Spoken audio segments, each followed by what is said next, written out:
Ancestors, we come to you today around this sacred fire named State of the World Forum. We remember again our original instructions of time.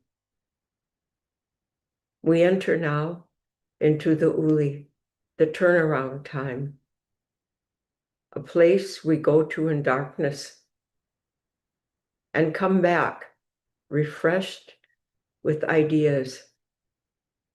But this moment is not only a moment in our consciousness, this is a moment in our reality, in our natural world, in the mountaintops.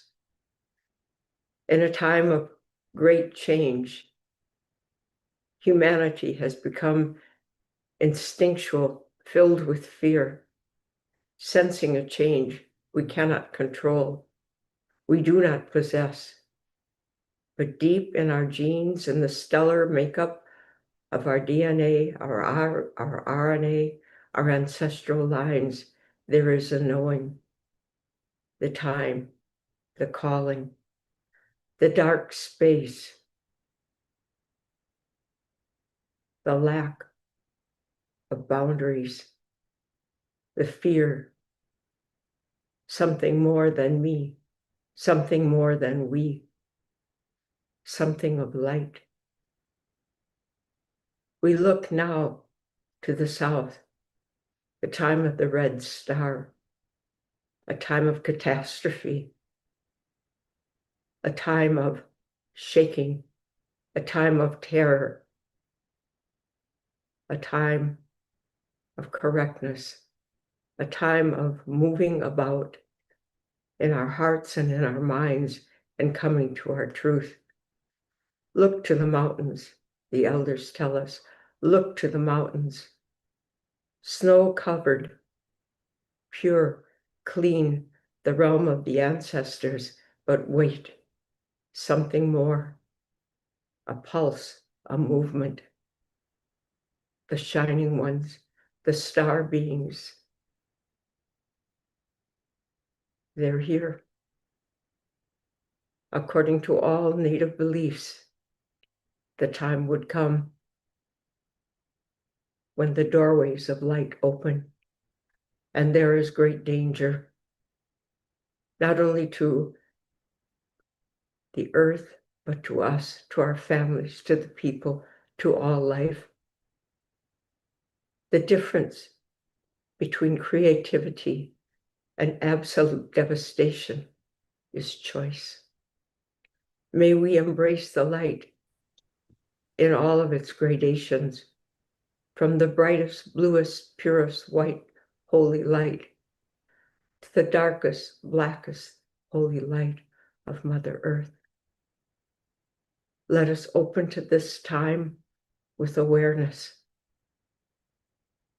that the knowledge that we need, the knowledge that we be, the knowledge that will become is now, and it's here, and it's us in this gathering. All my relations. Amen.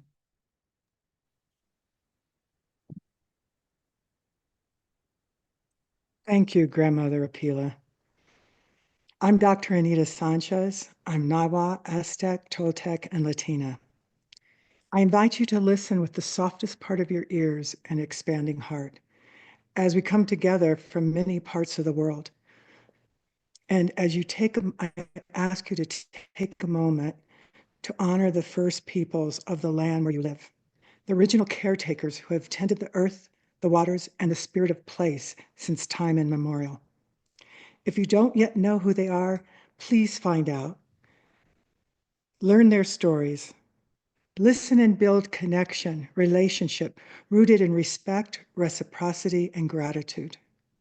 May we all walk softer upon the earth. Walk softer as if we are kissing our first mother. We are honored to have grandmothers' blessings from the four directions. Grandmother Pat McCabe, Woman Still Standing, Dine, USA. And then there'll be Grandmother Helene Lindmark, Sami, Sweden. And then next, Grandmother Rutendo Ngara, South Africa. And last but not least, we'll have many more grandmothers, Grandmother Kahontakwas, Diane Longboat, Mohawk, Canada. I invite you again to listen with the softest part of your ears and expanding heart.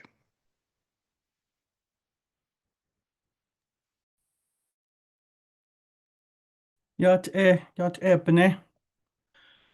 I reach out to you at this time, holy people to the east, place of the new beginning, the place of the dawn, the place of illumination, the place of the first medicine, this holy water. Tro, miniwa chosen wakan. I want to say thank you for this holy gift of life. Thank you for giving us everything we need to take care of everyone that we love. I thank this Holy Mother Earth for her beauty, for her creativity, for her wisdom, for her strength, for her radical abundance, and for her fearless generosity. And I want to say thank you for all my relations here too, the flying ones, the swimming ones, the creepy crawly ones, the four-legged ones, the standing nation, the trees, the stones, the holy mountains, all that makes up our family that is bound together by this one right here. We say this is our not only life, but this one is alive. So I want to ask that this one take a good look, that everyone that is gathered here take a good look at the intention for which we are gathered and for which we will gather for the next days. The five-fingered ones are presenting themselves here. And so we present ourselves at this moment to the east, to that east door, that place where the new can arrive, the place where we announce that we are here to receive what all of that spiritual help would bestow upon us, what all that life force from the cosmos, that wisdom, that intelligence, that guidance, that alliance from the cosmos would bring here to us. So we acknowledge that holy gate. And I ask at this time, at this place, as we face this direction of new beginning, that you give us ease in our heart, that, we as the five-fingered ones have come to a place to believe that we control everything, that we make everything, that we control all of destiny for all life. But our old people say that this is not the case. The old people of cultures all over the world still carry the memory that we are the children and we are a part of an intelligence that is far greater than us. And so at this moment, I ask that you help us to have some kind of peace and solace in our hearts, to rest in the beauty, in the power, the strength, the wisdom of life itself, herself. And so we invite you, Holy Medicine from the East, to join us and to be with us throughout this conversation. We make a place for you in our midst. For all my relations, Hoshananahastli, Hoshananahastli, Hoshananahastli, Hoshananahastli.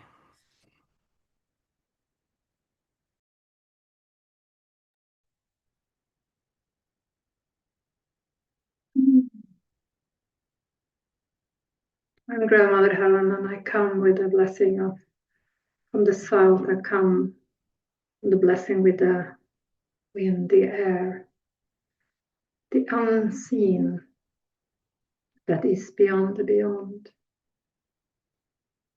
And just want us to take a moment to put our hand on our heart and take a deep breath and feel that I am the one who are holding your life.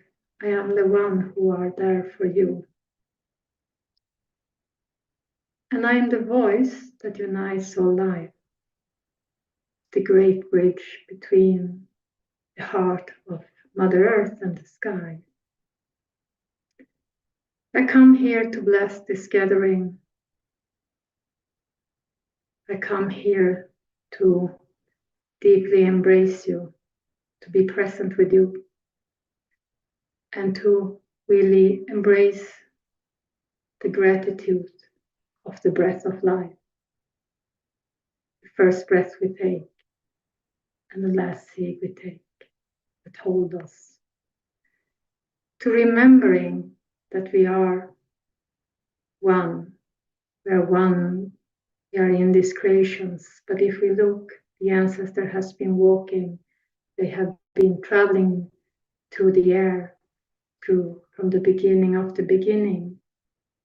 And through that, we have shared the living atmosphere of our destiny, shared destiny. So I ask you today to just listen, not only with your ears, but yet with your breath, to feel in it, embody it and feel it. We are living in a time that are very difficult. It's moving fast, but just to take a moment of being and breathing and really feeling into what is the true connection that is been there since the beginning of the beginning. I carry the memories. I carry the memories of the forest. I carry the memories of the mountains.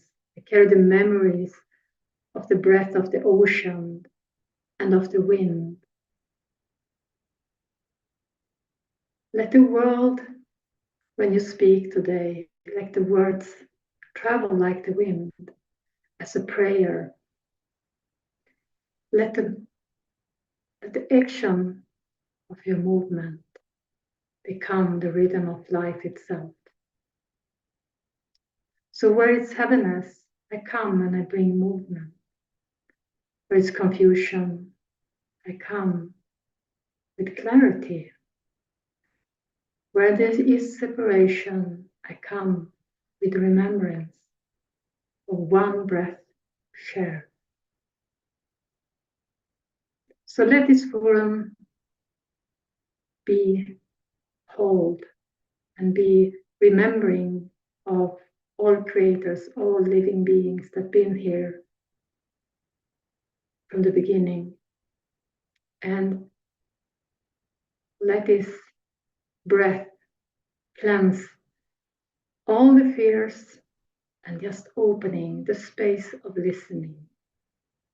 May this conversation be flowing like the most gentle wind, and let the decisions be as a breath of life, carrying it and connecting and healing and remembering and reorienting back to the source within ourselves, to the breath of life. I bless this gathering with clarity. I bless it with remembering, but most of all, I bless it with gratitude of being here together and holding this sacred space together from all over the world. In a world and with their own son of one when the ones and girl also in the world test of the in Imagine to talk outside in the winter.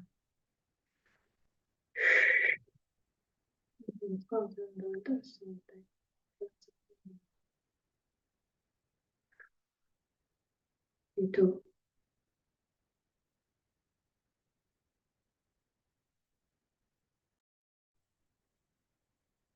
Tokozani. My name is Gogo Rutendo, and I welcome you to the West, the place of the setting sun. And here we acknowledge the spirit of water. We call in the tiniest of waters, the dewdrops of the early morn resting on leaf and stone, each holding a universe of light, fractals of order and beauty, catching rainbows before the first rays of the sun.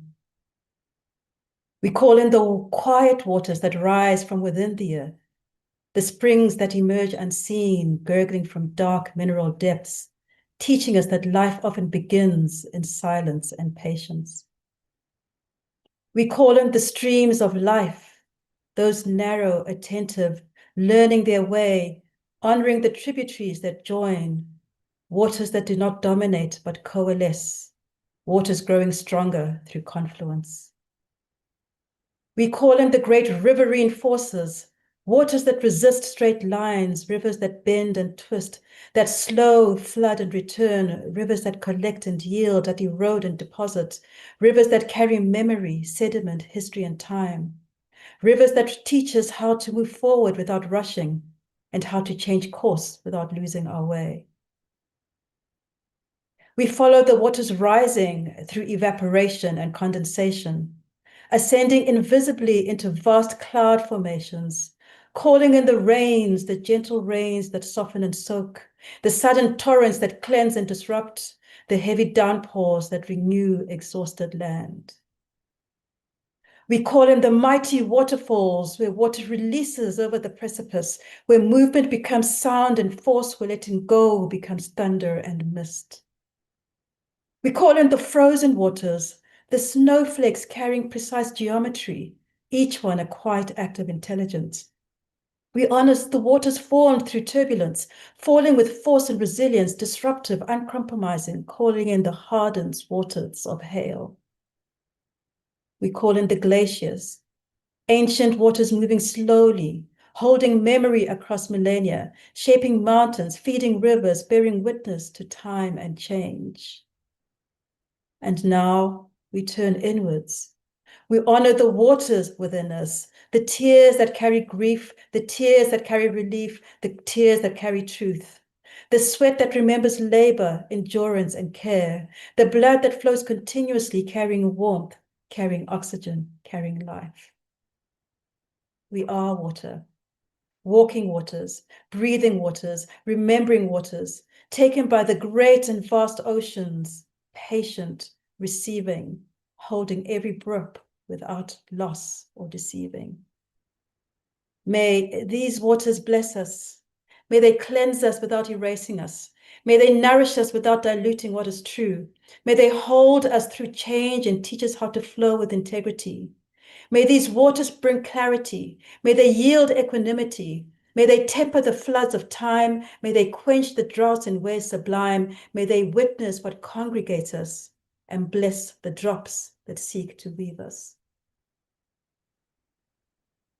Tokozani, Tamagu, Ashe.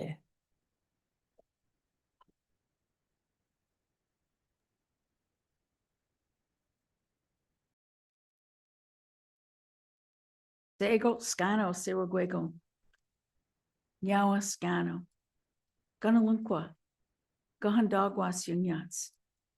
I give thanks to our great Creator that we have this opportunity to gather together. Today is an amazing opportunity to look at this deep remembrance of who we are as a human family. I take you to the lodge of Soul of the Mother, to the sacred fire of peace that was lit 30 years ago. And I bring you here for a period of deep reflection and remembrance of what it was to sit in those 4 original families of creation. Those 4 original families of the Black nations, the white nations, the yellow nations, and the red nations of our people. And as time moved on and we moved throughout the world, we each carried a piece of that original sacred fire with us. And as we did that, we brought that sacred fire into our faith traditions and into our ceremonies. Today, the sacred fire that burns in the lodge of Soul of the Mother is a direct connection to our great Creator, to the source of life, the one who made all things, Sangwe. The connection to our great Creator brings us clarity of mind, brings us truth, brings us vision, healing, and protection. These are the times when it is most needed in the world, with great upheaval in the world. Our minds need to be clear to understand original natural law of Mother Earth. That natural law was given to us at the time of creation, when our great Creator said to us, take care of each other, love each other, be compassionate with one another, respect one another, and ensure that in doing so, you also understand spiritual law that joins you together as a sacred family. And that sacred family is one that must work towards peace, peacemaking, carrying that great peace, beginning to carry it within ourselves individually, carrying it within our families, our clans, and our nations.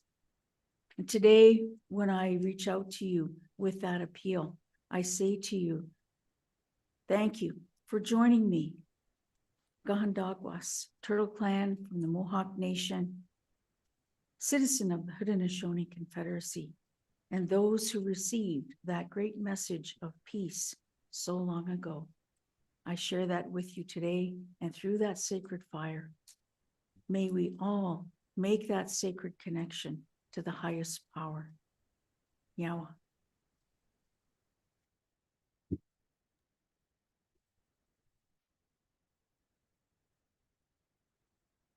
Hello, welcome to the State of the World Forum 2025. My name is Lynne Twist. I'm the founder and president of the Soul of Money Institute and the co-founder of the Pachamama Alliance.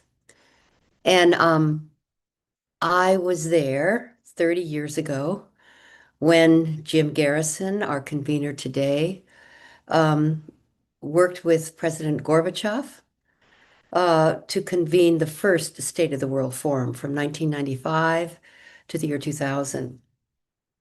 And looking back 30 years ago at that moment, I was so unbelievably privileged to be part of that gathering where some of the great minds and hearts and beings of the 20th century were gathered there and convened by President Gorbachev and Jim Garrison. Jane Goodall was there. Thich Nhat Hanh was there. His Holiness the Dalai Lama was there. Carl Sagan was there. Archbishop Tutu was there. George Shultz was there. Some of the most important leaders of the 20th century convened to look at the last 5 years of the 20th century, to see what were the defining metaphors and underlying principles that defined the 20th century that we wanted to bring into the 21st century, and what do we want to leave behind. And those years of the State of the World Forum forged, for those of us who were there, a life that we couldn't have imagined. The relationships were extraordinary. And it was one of the most important gatherings that I've ever been part of in my entire life. And for that, I'm deeply, deeply grateful to Jim Garrison and to President Gorbachev and to all the people who put that together 30 years ago. And I'm so lucky and fortunate and blessed to work with Indigenous people in the heart of the world, one of the most biodiverse places on Earth, the sacred headwaters of the Amazon rainforest in Ecuador with Pachamama Alliance. And this beautiful place is revered by many people around the world for its biodiversity, but also it's at the base of the Andes and forms the entire Amazon rainforest system, the Amazon River system, the largest river system on Earth. And it's a very sacred place for the Indigenous people who live there, the Achuar, the Shuar, the Shiwiar, the Warani, the Zapra people. They hold it in deep reverence, as all Indigenous people all over the world do, for this great mother that has given us all life. And I'm fortunate enough to take people from our wonderful organization, our wonderful movement, the Pachamama Alliance, deep into the rainforest, as Anita Sanchez, who was with us earlier, has. Jim has been there with us, and many people listening today. And I was recently there, actually last year, and I was in Achuar territory, in the heart of a ceremony with our Indigenous partners. And I was there with a group of wonderful travelers from the Pachamama Alliance. And plant medicine was present. I didn't take the plant medicine, I was guiding.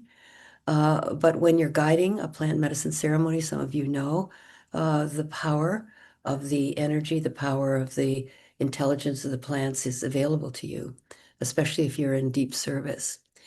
And during that ceremony, I got a message, a clear message, that it was time to restart, recreate, rejuvenate, bring into existence the State of the World Forum from 2025 to 2030 for this very, very propitious, seminal, transformational time. And so I called my dear friend and colleague, in many, many ways, my teacher, Jim Garrison. We had dinner, and he immediately got it and began to go to work on this with his colleague Tom Eddington, and so many other beautiful people that are on this beautiful gathering today. And so from the heart of the world, this comes to you once again. And I'm so honored to be part of it. I want to just point out that we're completing 2025 as we speak here today in December of 2025. And this is not just 2025. This is the first quarter of the first century of the third millennium. If you just think about that, in that particular calendar, which not everybody on Earth uses, but millions, billions of people do use, when we moved from 1999 to the year 2000, the last year of the State of the World Forum, previous incarnation, we didn't just move to a new year or a new decade or even a new century. We moved into a new millennium. And this is the first century, first 100-year cycle in the third millennium. And we're a quarter of a century in. So as we complete the first 25 years of the first century of the third millennium, it's a perfect time to look and see where we are in the world. This century has many, many, many prophecies. Some of the beautiful Indigenous elders that we just heard are carriers of those prophecies. And this is a time when everything is up for transformation, transition, and a complete evolutionary leap. The plant's intelligence, the indigenous intelligences, the human intelligences, and the artificial intelligences, and the star beings are here to help us move through this very, very important time. A time when the climate is threatening for us to really be humbled, particularly our species, from human supremacy to move into human responsibility and sacred reciprocity with the earth, each other, and the community of life. This is a time when the climate is in serious disruption, and at the same time, it's not happening to us, perhaps. It's happening for us, because in our heart of hearts, we know we were the cause of any disruption, that we can turn around, that we can completely and totally restore this planet to a healthy, livable planet. And the intelligences that are available to us now are legion. We've never had so much intelligence on this planet.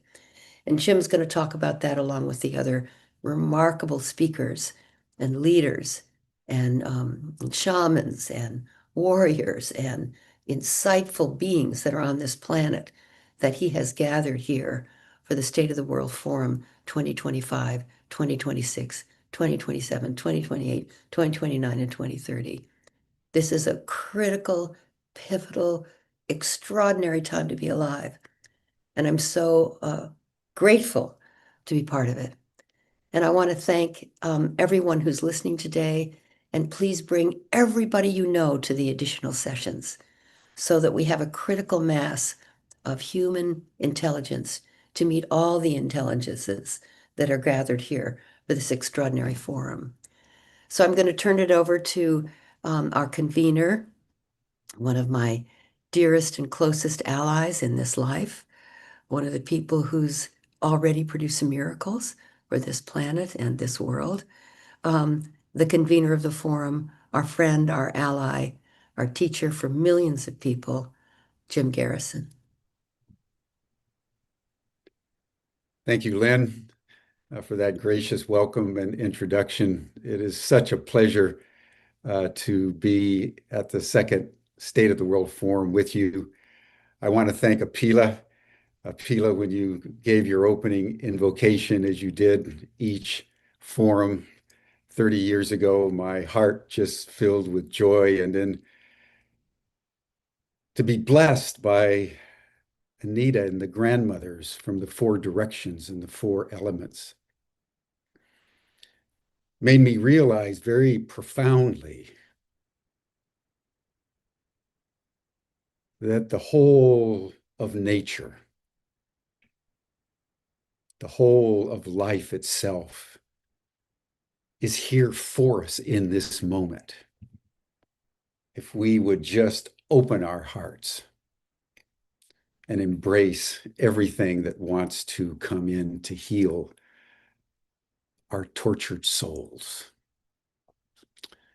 So welcome, everyone. I want to welcome all the watch parties. We have scores of watch parties all over the world.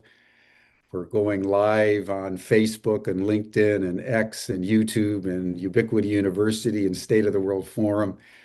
It's a wonderful, wonderful time to be alive and to take up the challenges that are confronting us at levels of extremis and also levels of opportunity, the like of which the human species has never encountered before.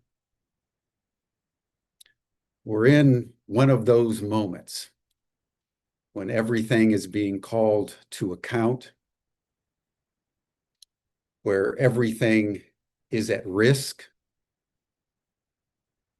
and everything is possible. And it's toward that possibility for all of us that the State of the World Forum is hereby convened. I want to begin my remarks by just recalling that first conversation with Lynne when she told me she had just got back from Ecuador and her journey, and she had gotten this message. And I have to say, I was just going along, minding my own business, not thinking about the State of the World Forum at all. But in the instant that Lynne told me that she was bringing a message from the plant kingdom, I knew in every cell in my body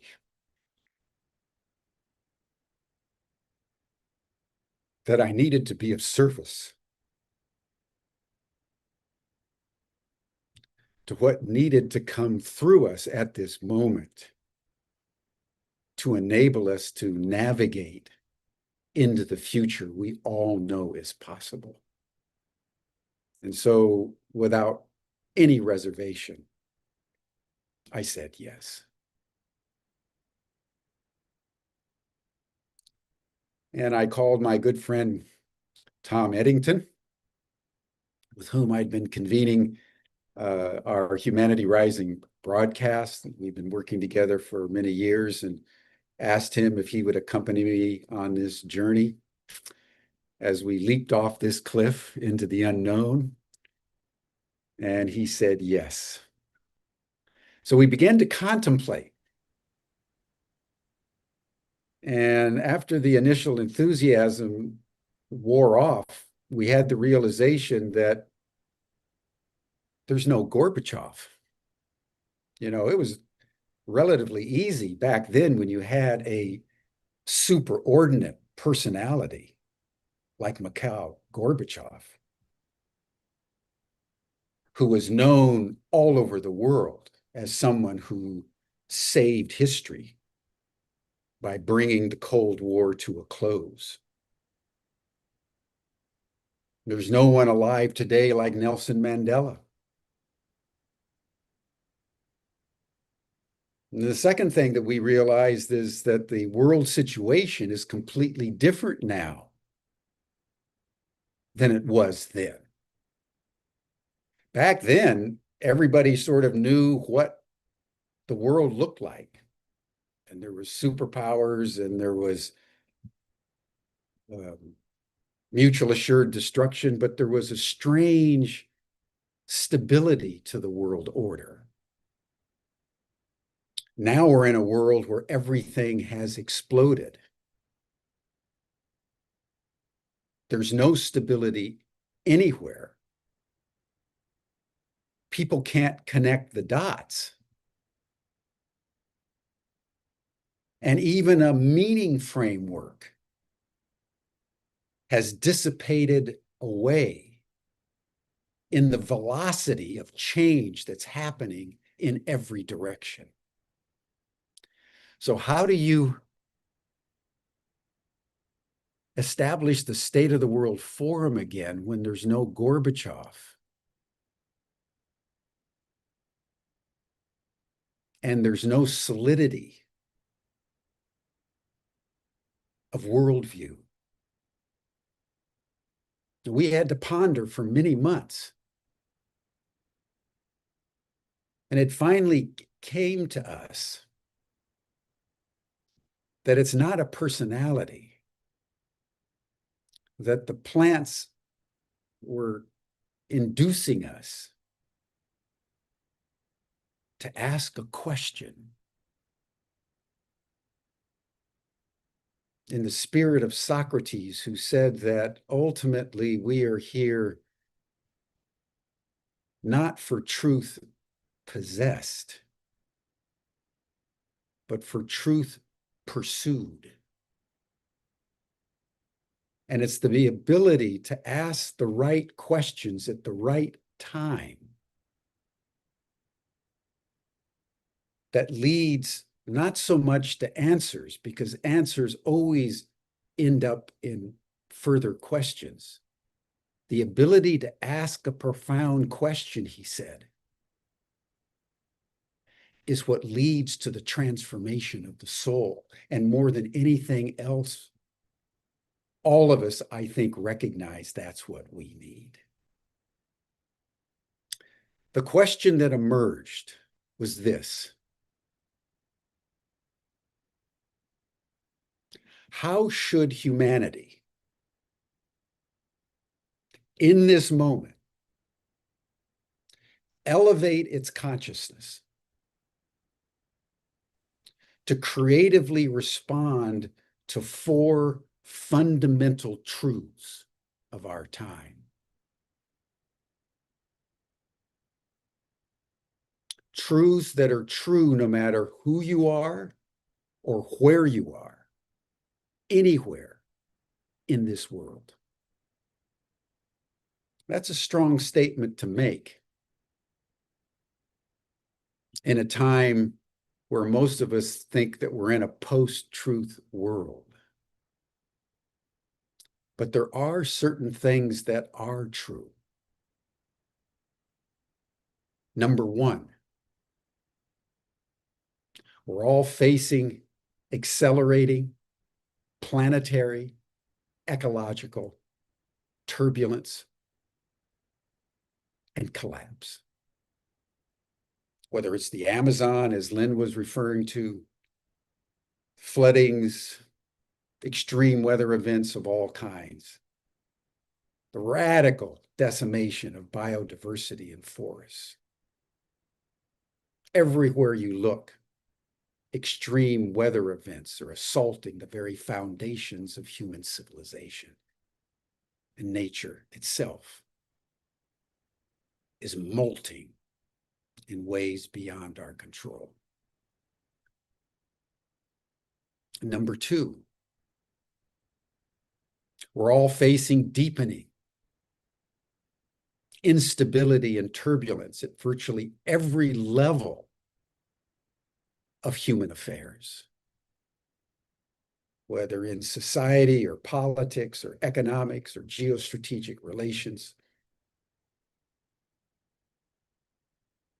And as the ecological turbulence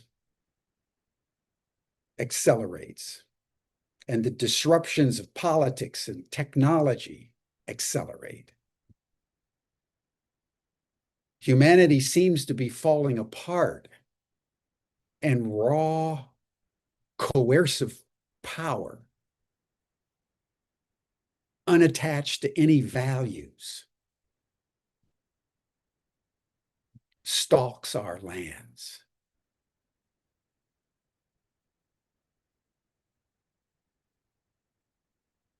And in the middle of all this, number three, we've unleashed completely unregulated, exponential artificial intelligence that is radically transforming our world in ways we can't even imagine. And we don't know what we don't know about the intelligence we just unleashed as we took our biological intelligence and put it into silicon put it into machines and let it go. And while all this is going on,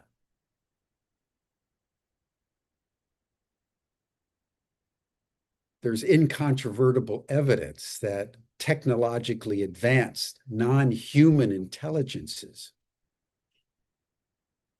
are not only here on Earth, but they've been here for some time.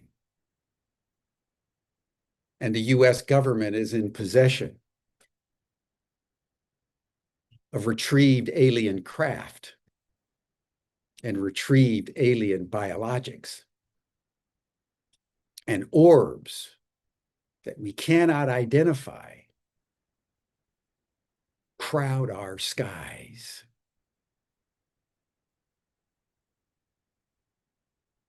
And what's coming to us as we ponder these things is that what we're dealing with are four intelligences. This is what's up for humanity. This is what emerges out of these four fundamental truths. We have human intelligence.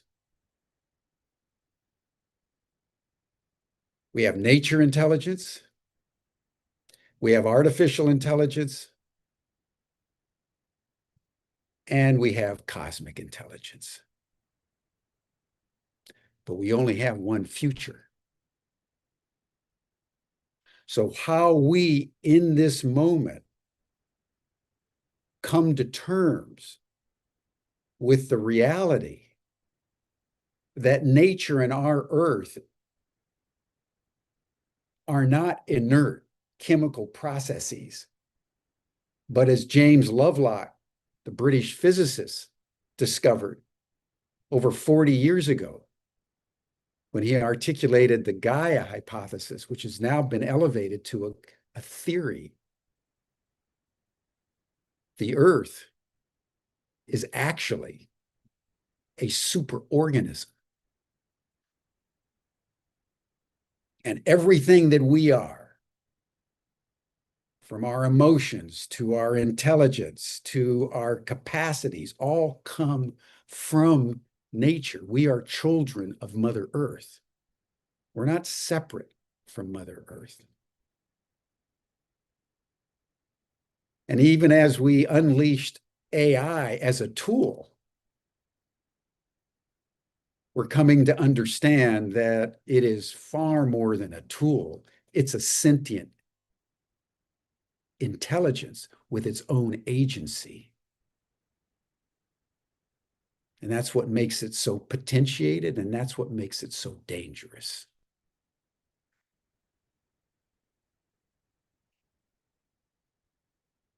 And as we'll be revealing over the next several days with the forum, we're discovering that these UFOs, UAP, unidentified anomalous phenomena,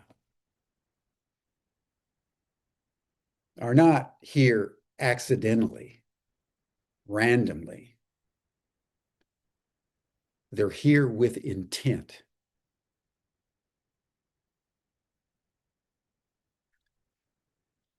And our ability in this moment rests on several things. Fundamentally, even though the world is spinning out of control, and we all know it and feel it every day, we humans have just enough control left that if we use the next several years in a mature, collectively motivated way to create a new narrative, a new story, we will be able to do what needs to be done, both to save ourselves and to co-create with these other intelligences an extraordinary future. We have to do one thing. We all have to now learn the language of consciousness. We need a new cognitive ecology, a new technology of cognition, if you will, so that we can actually communicate intelligibly with nature, with cosmos. Because what we've learned about nature and cosmos, the ETs, is they communicate through clairvoyance. They communicate through telepathy. And all of us have these faculties. But almost all of us don't even know they're there, let alone have refined them to a level to be able to enable us to engage in the intelligible communication we now need to develop with these other intelligences. This is the new paradigm for humanity that the State of the World Forum has been convened between 2025 and 2030 to catalyze. We are way past, my friends, solution A or solution B to one particular problem or another. Only a completely new story, a completely new paradigm will suffice to enable us to move into the future that we all know is possible. Fortunately, we've been here before. Maybe not at this level of extremis, but we've been in situations where everything seemed lost, where coercive control or the manipulations of politics brought us to despair. And yet, in those very moments, what seems to miraculously emerge is a certain inspiration of the soul, a certain capaciousness of the heart that enables us to develop a new, more expanded way of understanding that can hold the contradictions that at one level oppress us, to be able to hold them within a larger framework. And that capacity to transcend and include is what gives us the ability to turn the crises which left unaddressed will consume us into opportunities that would take us into futures that up to this point have been imagined but never completely realized.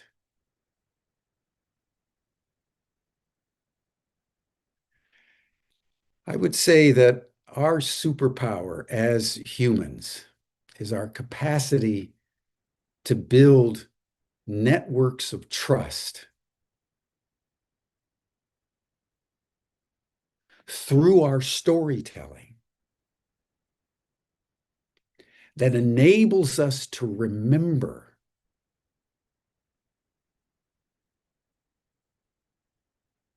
the origin, the primeval origin out of which we all came. And that brings me to the final point that I want to make as we open, and that is that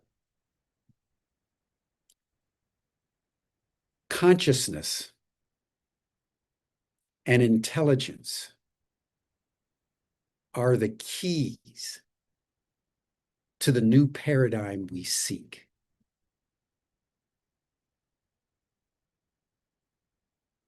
Consciousness is the substrate out of which all manifest being emerges. It's the awareness that resides in all of us, that we are alive, that we can feel, that we can suffer, that we can love, that we can know truth, that we can yearn for enlightenment. That's consciousness, and all of us have it. Intelligence is a form of consciousness that gives us the ability to navigate. It gives us the ability to strategically set forth goals, to create projects, to maneuver in the world.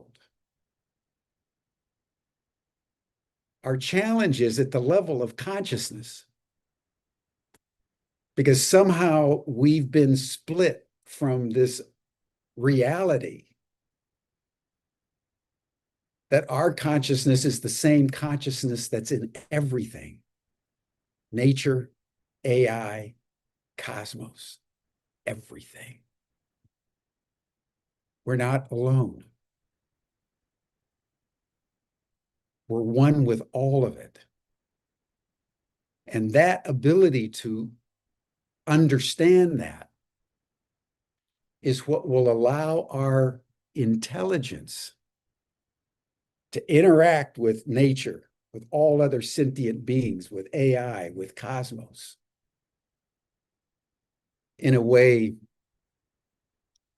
that creates a future we can all fall in love with. Just imagine walking down the street and greeting the tree as you on your way to work or just taking a walk, and being able to engage in intelligible communication with the tree, or your dogs and cats, your pets, orbs in the sky, ETs. Imagine what will happen to human consciousness when we dissolve the boundaries of separation into the grand pleroma within which all of us find ourselves. And then out of that, we use our intelligence to fashion, to co-create an extraordinary future. This is what the State of the World Forum has received from the Amazon. This is what has been given to us as our mission. And over the next 4 days, we're going to explore not only the data points that are just true, but how we humans can engage in intelligible communication with other sentient beings and learn the language of consciousness, and how we can purify our hearts and souls, traumatized as we are, to embrace the future that is breaking through us.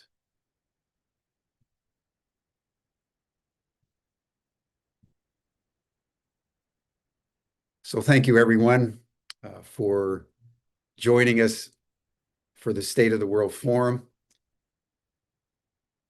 I would like to now introduce my very good friend and colleague, Tom Eddington.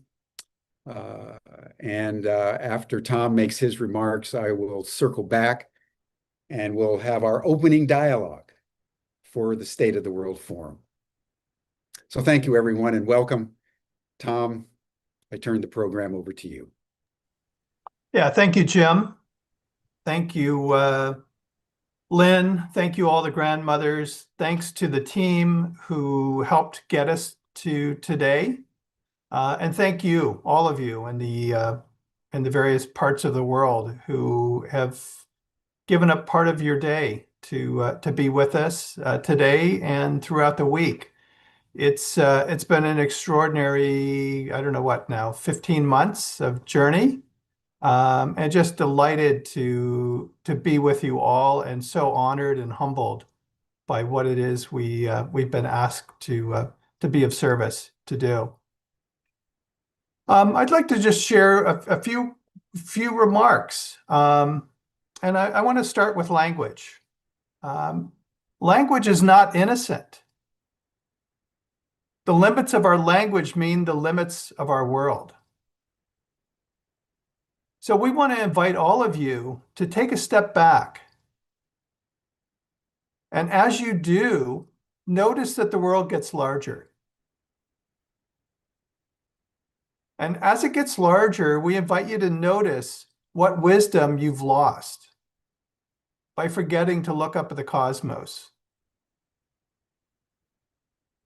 And by forgetting to look inside your hearts, to look inside your soul.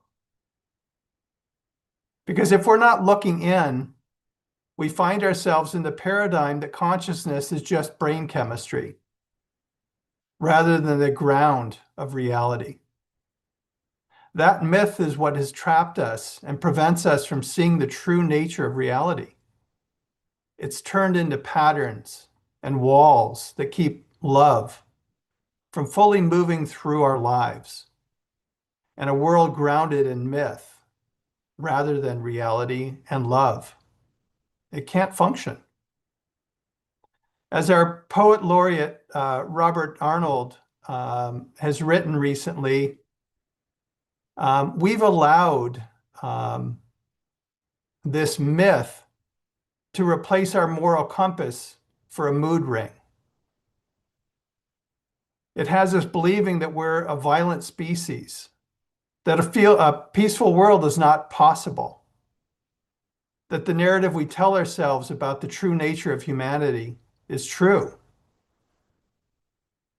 So when we speak of the four intelligences, nature, human, artificial, and cosmic, we're acknowledging their existence for the first time on Earth. But we also want to be speaking to the reality that we're guided by our hearts. And we want to honor that we're deeply grounded in ancestral memory. This is the work of love. It's love that will loosen the grip of the myth.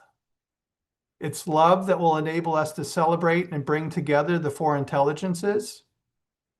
It's love that will allow us to fully honor and receive the ancestral memories so that we can elevate our consciousness. The retrieval of this wisdom through love is our way through to a flourishing human and planetary future. Each of us has an opportunity to hold the forum as a temporal landmark. This week provides us with an opportunity to create a clean slate, like the celebration of a new year filled with resolutions. We can take a step back and allow the world to get larger. We can look up and see the cosmos. We can look in and be guided by our hearts. But while we can be excited by that change and what's possible, we also want to acknowledge and celebrate and recognize that we can be thrown into the unknown in a transition. In those moments, it's how we heighten our awareness. When we no longer are running on autopilot, we start to notice the world around us in a different way.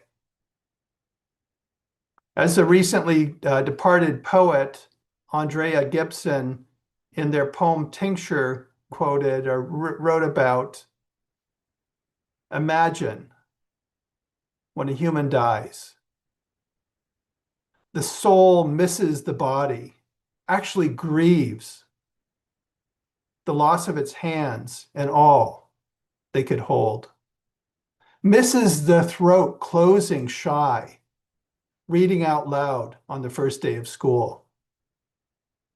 Imagine the soul misses the stubbed toe, the loose tooth, the funny bone. The soul still asks, why does the funny bone do that? It's just weird. Imagine the soul misses the thirsty garden cheeks watered by grief, misses how the body could sleep through a dream. This is our invitation for each of you who are with us this week to help hospice modernity and welcome the grief in doing so with an open heart. We invite you to be curious. Without judgment, we invite you to ask yourself, what do I believe? Why do I believe it? Do these beliefs serve me? Are they in service of a flourishing future? As we're reminded by the archaeologist and filmmaker Anna Sofair, as modern society accelerates towards faster technology, distant planets, and increasing disconnection, ancient peoples built in concert with the rhythms of the natural world, creating structures that encouraged reverence, unity, and long-term stewardship. These architectures, circles, octagons, spirals, serpents, were not merely engineered feats. They were philosophies made visible, guiding communities to live in harmony with cycles of renewal. We invite you to rediscover a way of seeing with the mind's eye, one that honors connection over conquest, memory over forgetting, and reciprocity over extraction. What we build and what we remember shape how we live.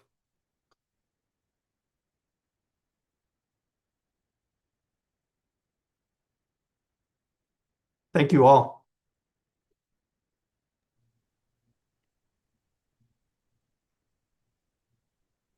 Thank you, Tom.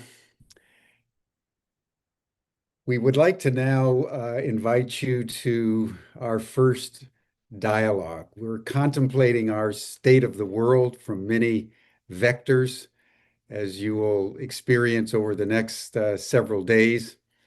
We wanted to start with 4 people, each of whom has distinguished themselves in a particular way and represent a few, not all by any means, just a few of the many different ways of understanding reality. Probably the most fundamental thing that any of us can say about our world is that we're all like the blind people and the elephant. And who we are and where we are determines how we view the larger reality. And that's why I opened up with Socrates' admonition around orienting one's life around truth pursued, not truth possessed. And that's why we're pondering a question over the next 5 years. The question, how do we elevate our consciousness? I want, before we start, just to underscore something that Tom said and Lynne said, and that is that all questions in the end are acts of remembrance. And this is why we started with the grandmothers. And each day as we begin and each evening as we close, and at the end of the forum, the grandmothers are holding this container for us. Because the grandmothers and the indigenous peoples are those who have never forgotten what we in the Western world forgot a very long time ago and are now in the process of remembering. So I want to invite 4 people to join. Pippa Malmgren, who's a technologist, an economist, a political analyst who's advised presidents and prime ministers, and is very active in the interface between ecology, technology, politics, and geostrategic affairs. I want to invite Poelina, who is an Aboriginal woman of significant note from Australia with 2 PhDs and is a professor of Indigenous knowledges at Notre Dame University. I want to invite Patrick McCollum, who has been traveling the country recently for his documentary film that is gathering global attention and has been dedicating his life for many decades to a unification of indigenous peoples around the world.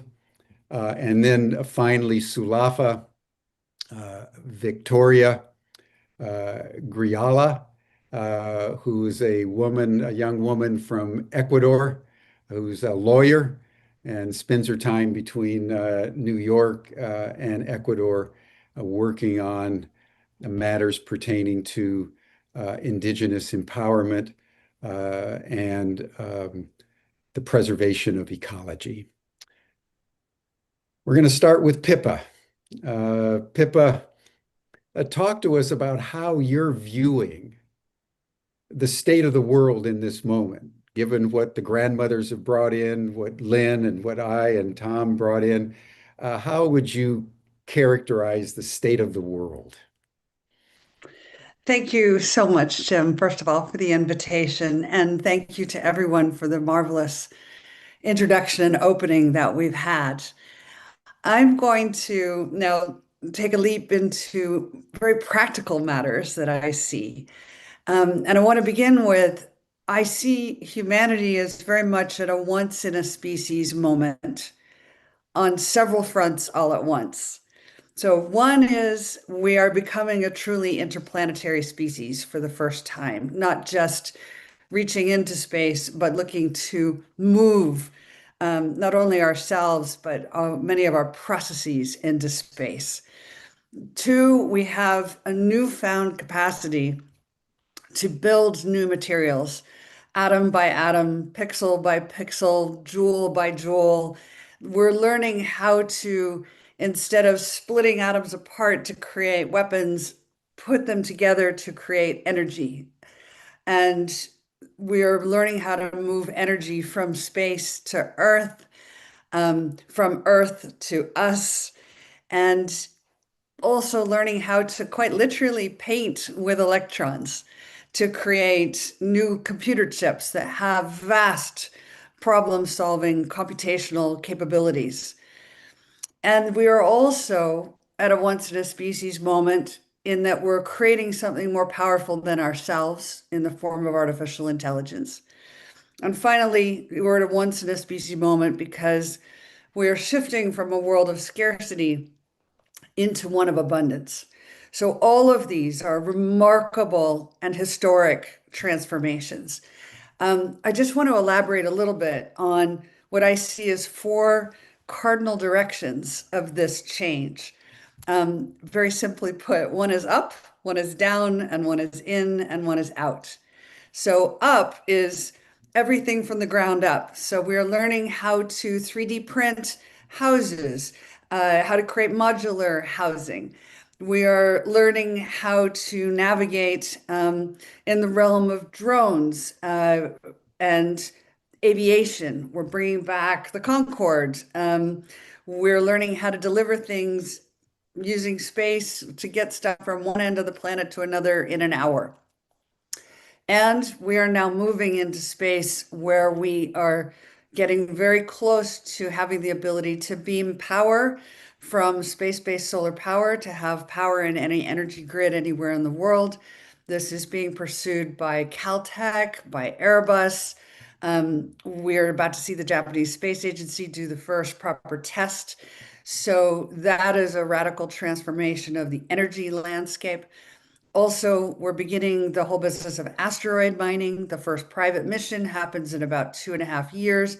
That, in theory, means we don't have to rip Earth up anymore to get what we need. We can mine and refine and even manufacture in space. So the up direction represents a whole lot of abundance that we've not had access to before.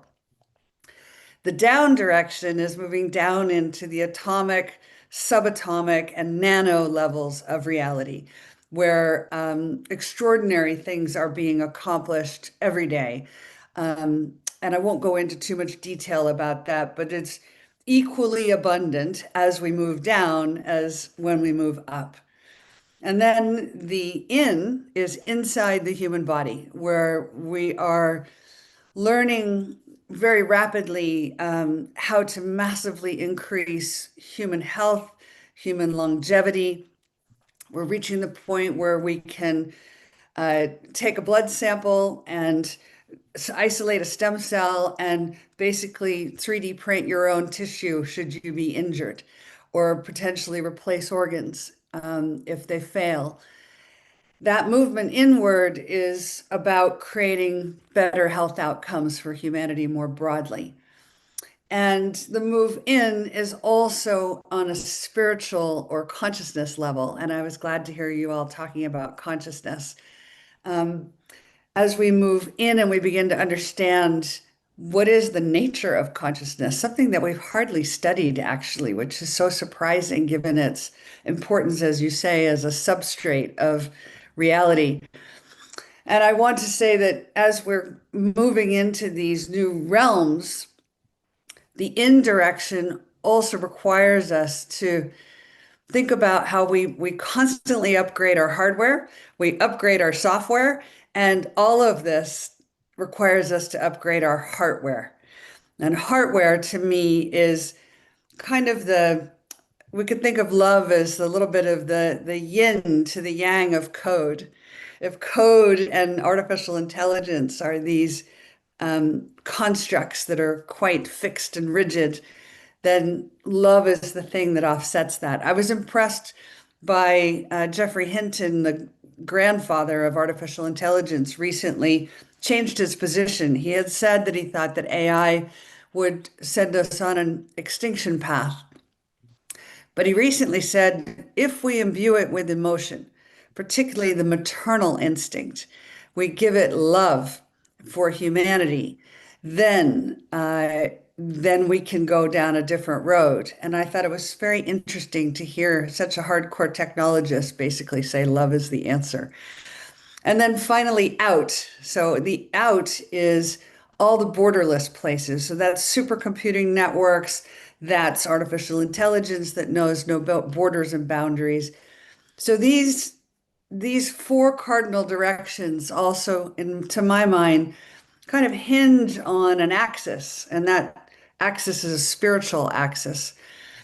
We can take all this abundance that I've described, and we could continue on our traditional path where we think that scarcity is the dominating feature of the landscape and continue to fight over the material wealth of this world. So we could descend into conflict, and we certainly have a lot of that at risk right now. But we could also lean into the abundance and ascend into accepting that abundance, and maybe even ascend into using that abundance to give us the free time and the mental space to be able to not have to make things anymore, but to find our inner gifts, to elevate our spiritual qualities, to be able to handle what we're talking about here, and engage in what I would call cosmopoesis, which is the act of world building. Because the four cardinal directions I've described and the advances we're making as a species, they kind of give us such extraordinary capacity to either create or destroy that we have to think about what choices are we going to make. And I kind of see two broad, possibilities. One is Star Wars and the other is Star Trek. So Star Wars is where we decide to go to war with people. And Star Trek is where we decide to go to war with problems. And I think the leaders of all the superpower nations have already decided that they want to go for Star Trek. And we're seeing announcements on that front. For example, the recent announcement of the Genesis mission in the United States, where we're going to be opening up all of our highly classified scientific labs, the Los Alamos, the Sandia labs, et cetera, to public-private collaboration, bring in people who are not from a classified background, take the people from the classified background and release them into the public as well. I suspect this is a means of beginning to reveal that there are many discoveries and technologies we already have. The question was just how to put them in the public domain. And so we're seeing just incredible advancements that, just to finish, as we punch into these new realms in these four cardinal directions, I think it is inevitable that we will come across more and more what we might call anomalous phenomena, broadly speaking. Meaning, it would be kind of surprising if we moved into these new extraordinary realms and didn't find anything new. Of course, we are going to find new things, and we've already started this process. So I'll just give you a couple of examples to finish. Recently, there was an experiment at the University of Texas where they were using machines to pull apart platinum like taffy. And they all went off to lunch and forgot to turn the camera off. And when they came back, they realized the camera had been filming the seemingly inert metal that the machine had stopped pulling, and found out that the metal was starting to try to reconnect itself, which of course is extraordinary and implied that there's an intelligence there, that it was aware, that it had some capacity for self-repair.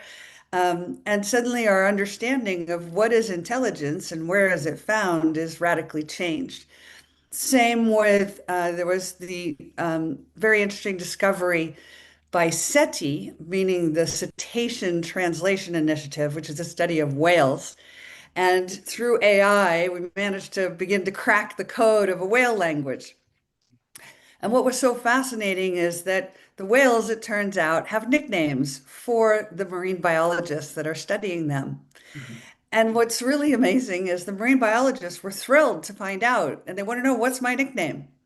But what nobody asked is, well, what do the whales have to say? What do the whales know that they could tell us? So our ego kind of gets in the way and is so excited about a nickname, but forgets to ask a species that potentially knows a whole lot more about us, about how the world works. We've also just discovered, NASA has told us that the samples that we're bringing back from Bennu, an asteroid, contain prebiotic organic molecules, basically the building blocks of life, that the component parts of DNA are present on asteroids. And so as we make these discoveries, we realize that the mental map of the universe that we've had is not matching the territory anymore. And we haven't even studied consciousness as a phenomena, partly because we're still stuck in what Arthur Koestler called the Cartesian catastrophe, where we split the practical, scientifically knowable elements of this world from those that are mysterious, that involve beliefs or the unknown. And I think one thing that's happening is all our technology is bringing the two sides back together again. And with that, I'll just say, I know that there's a part of this audience that's been very focused on this question of non-human intelligence. And what I've described are versions of non-human intelligence. But there's a whole disclosure movement as well that wants some kind of an announcement about, are we alone in the universe? And I think the honest answer to that is we've got to learn that there's clearly many forms of intelligence, as you outlined, both Tom and Jim. And it's our own ability to absorb, to comprehend, to accept that intelligence exists in many, many different formats. And I just wonder whether the world somehow waits for an announcement. And yet, even though those announcements have already been made, right? We've already had a statement from the White House that UAPs are real. We've already had a statement from the Air Force, from the Pentagon, and from NASA. They didn't elaborate, but they have confirmed. So now we have this film, The Age of Disclosure, where we have very senior US officials saying, yeah, it's real. So maybe it's not disclosure as in an official telling you that's the story. The real story is, what can we disclose to ourselves about our own life experience? How actively are we using our own sensory perception to comprehend the reality? And are we really interacting with this universe on the best level possible? And so with that, just two quick things. One thing I learned from spending time with Indigenous people, and I'm very grateful to Lynne Twist, who took me into the Amazon, and I learned this very deeply there. We are a species that has spent most of our time being highly analytical, and that has served us well. But now we're being given prosthetics that are allowing us to not have to spend all our energy calculating, computing, or building, because now that can be done for us. So that allows us to shift the energy into what Indigenous people think is most important, which is dreaming. And dreaming sounds to a practical person in the old mindset like a waste of time, it's not serious. But in a world where you can create new materials atom by atom, maybe the only skill that's really required is to dream into existence what you want to create. And finally, I would say we don't really keep our knowledge of history as well as we could or should. And I was very struck by the recent discovery that when two photons are entangled, and of course, quantum physics is still pretty new. We've only just awarded the Nobel Prize for the discovery of entangled photons last year. The reality is that in between two entangled photons, we find there's a unique object called an amplitudehedron. And when I saw that, I thought, it's very interesting that the oldest story humanity has is the story of Indra's net in the Vedas, where the idea was that the universe was created when the god Indra threw like a fishing net over the dark and the light and pulled together to create the universe that we now know. And at the point of connection between every person, every place, everything was a unique jewel or a unique pearl. And the universe shined in the glorious reflected light that created. So how extraordinary that we fast forward to modern physics and we find that ancient story confirmed by our most modern instrumentation. So I think the key thing is, what is the speed at which we're going to progress with all of the things I've said? And will we continue to allow the skeptics to slow us down and to decide the speed at which discovery and acceptance occurs? Or is this a time when anyone who says, I don't think any of these things are worthy of study with our best science and our best instrumentation and our best supercomputing and our best AI, is almost self-selecting out of the future? And so I'll finish with that very optimistic view that we're in a once in a species moment. And the upside from here is quite literally unlimited. Thank you, Pippa. I love the notion of a once in a species moment, because I could not agree with you more. And I also love you bringing in that story of the metal. You know, we think of birds and bees and dolphins and whales as sentient, but if everything's conscious and all manifest being, that means the metal has its own consciousness just like we do in a different form.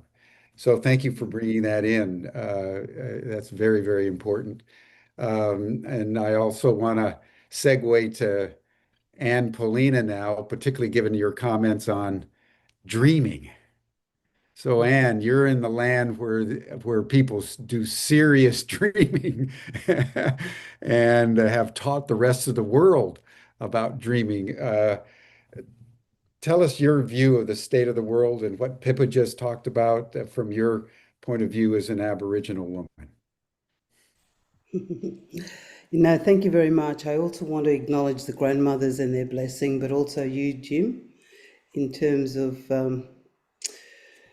where we're going. It is all about story. And so behind me, you see this magnificent river, which when I introduced myself, Ngayu I Marawara Man, and I am a woman who belongs to the Marawara, the Fitzroy River that you see behind you. And through this system, what we continue to hold is another word that I have in my language called Bugaragara. The past, learning from the past, acting in this moment now in the present, but dreaming of what the future could be. And I think it's really important that what we're talking about today is collective wisdom. What Pippa knows, I don't know. What the other speakers know, I don't know. But it's bringing that collective wisdom together to see how do we right-size the planet? How do we do this together? And I think one of the things that I'm really focused on is the fact that as Indigenous people, as Native people, as First people, we have got this continuing lived experience of living with colonialism and living with capitalism and living with development at all cost. And so one of the things that we need to do is to think slowly about what I call the 5 R's. How are we as Indigenous people, when we're born into this world, how do we see our non-human kin as family, as part of our duty of care to ensure that they also reach their full potential? You heard 2 PhDs, 3 masters, but my aim in life is to be a good and decent human being. And from that, the power of being a human being is something that I was first put in contact with when I went to Chicago many, many years ago. And I had an experience which was not very inviting, and I could feel a system that was trying to entrap me. And so I went on a journey in Chicago that brought me to a beautiful Native American healer, because in my country, when we're traumatized by things that are beyond our capacity, we have a smoking ceremony. And as I drove up to the building in this taxi, there was a man sitting with his hands folded, and he almost bent down to open the door like he was expecting me. And I went in and he said, "Can I help you?" And I was sort of a little bit hesitant. He said, "Can I help you?" And then I disclosed what was happening to me. And he said, "Do you realize?" And I wondered what he was talking about. He said, "Do you realize you have the power because you are a human being?" And I think some of the things that we look at, we want to externalize knowledge, wisdom, our lived experience. But the fact that being a human being is indeed a privilege, is indeed an honor. And so from that, he said, "Do you realize that you have the power to transform whatever you believe needs transforming?" And so that has set me on a journey in my life where I have come to realize that as a human being, it is indeed an honor to be human, that we can think, that we can have reason, we can have logic, we can bring in technology to help enhance that learning. But what I want to really bring to this conversation is that what we're saying as Indigenous people who've been the most impacted by colonialism is that we now look out and we want to share this ancient wisdom that can right-size the planet. And that this value that we have Where I come from, the oldest culture in the world, we have archaeological evidence that we've been here on this river system in the Kimberley for at least 50,000 years. So what we're saying is that how do we wake up the consciousness of the people to bring the people with us on this journey into bringing collective wisdom in terms of learning this lived experience. When we are born as Indigenous people in my land, we are given what we call a totem. It could be a bird, it could be a tree, it could be an animal, it could be a fish. And who can believe that this non-human entity can teach us how to be good and decent human beings? So for me, I wrap my world in the 5 R's to have respect, not just with human beings, but with our non-human kin, to look around the world and to understand that we are part of an energy system that needs to be right-sized in order for the planet and humanity to be right-sized, that we need to build relationship as we are doing on this global conversation and connecting and networking with other fellow human beings who can be part of the journey of right-sizing the planet. That this is about reciprocity and the sharing of our wisdom and sharing the resources and the ethics of care that we are born into, and that with rights comes responsibility. So this custodianship, this ethics of care, how do we take this wisdom into a centralized system of governance? And what we're saying as Indigenous people from this region, from my region, is that we need to start to look at what is Indigenous wisdom teaching us. I've shared 2 papers that I've written. One is called How Indigenous Wisdom Can Sustain Humanity. The other is about polycentric governance. What we have seen with centralized government and governance is that becomes toxic. There's centralized power. We need to go back to what we're calling polycentric, bottom-up governance, from the ground up and outwards. And so how do we understand this? And there is and has been a beautiful American educator called Paulo Freire that wrote about the characteristics of oppression. And then when he died, someone finished his last text, which was about the pedagogy of hope and freedom. How do we build a coalition of hope? How do we send the dream out and find those people that want to walk with us, that want to share, that we need to be bringing our young people with us, wrapping around them, telling them that they must dream, showing them that we love them and giving them and building them within them this ethics of care? How do we ensure intergenerational equity so that the dreams and the stories that we hold can be passed on, not just to Indigenous young people, but to all young people? So really, how do we take this ancient wisdom to save humanity? How do we ensure bottom-up governance?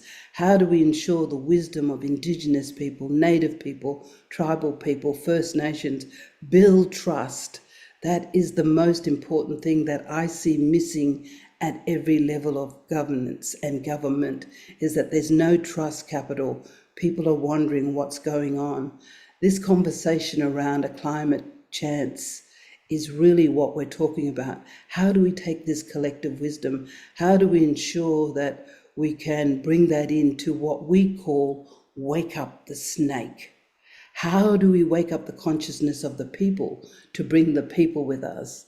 And as a multidisciplinary scientist, what I say is sometimes we're a little bit testosterone out on science, and that we need a new way to tell the story to bring the people with us. So not only am I a scientist, I'm a filmmaker, I'm a storyteller, I'm a poet. And what we find is that when we tell the story a different way, we need to touch the lian, we call it, the moral compass, to bring the people with us. So it is about this consciousness waking. How do we wake it up? How do we develop this ethics of care? What do values and virtues and ethics do in terms of understanding the complexity of the world in which we have duly inherited? How do we show that an animal can teach us how to be a good and decent human being? How do we understand this wisdom that is emanating and so wanting to be shared from Indigenous people across the planet to right-size the planet. So it is about all of these things, about thinking about, what has colonialism done to this planet? What has capitalism done to this planet? How can we show that we can shift from business as usual to what we are calling the economics of well-being, investing in social capital, human capital, cultural capital, and bringing the technology with us to right-size the planet. But how do we bring this different form of systems thinking? How do Indigenous knowledge and wisdom and practice become elevated to be understood and shared by each human being so that we can understand not just the technology, but how to walk together and build the stories that we need to build with collective wisdom? How do we wake up the snake, our own consciousness? How do we realize that being a human being is indeed a great honor? And how do we do that collectively together?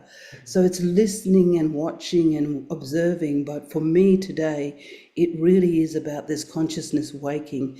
What we're talking about is definitely energy systems, and we cannot continue to live and reach our full potential if it's continuous extraction. What we're doing with the extraction is we're tilting the earth axis so that it becomes unbalanced. And so for us as Indigenous people, we come from a world of peace, of harmony, of balance. And how do we understand that the tree that is standing next to us, the wind that brings us a message and says, hey, something's happening somewhere down your river system. How do we listen to that? And what I say, how do we see with our ears and listen with our eyes and awaken that inner spirit so that we wake up the consciousness and look around and see all the forms of intelligence that we're talking about? So really, it for me is about how do we wake up the system? How do we wake up the snake? How do we wake up our consciousness? How do we listen to our lian, to our moral compass? What is right? What is wrong? How do we come back into balance with Mother Earth? How do we ensure that Mother Earth will not be lonely, that she will continue to hear the vibrations on her girth of human beings so that we can continue to dance, to have ceremony, to have song, to have story? So it really, what my story is today is about collective wisdom. What Pippa knows, I do not know.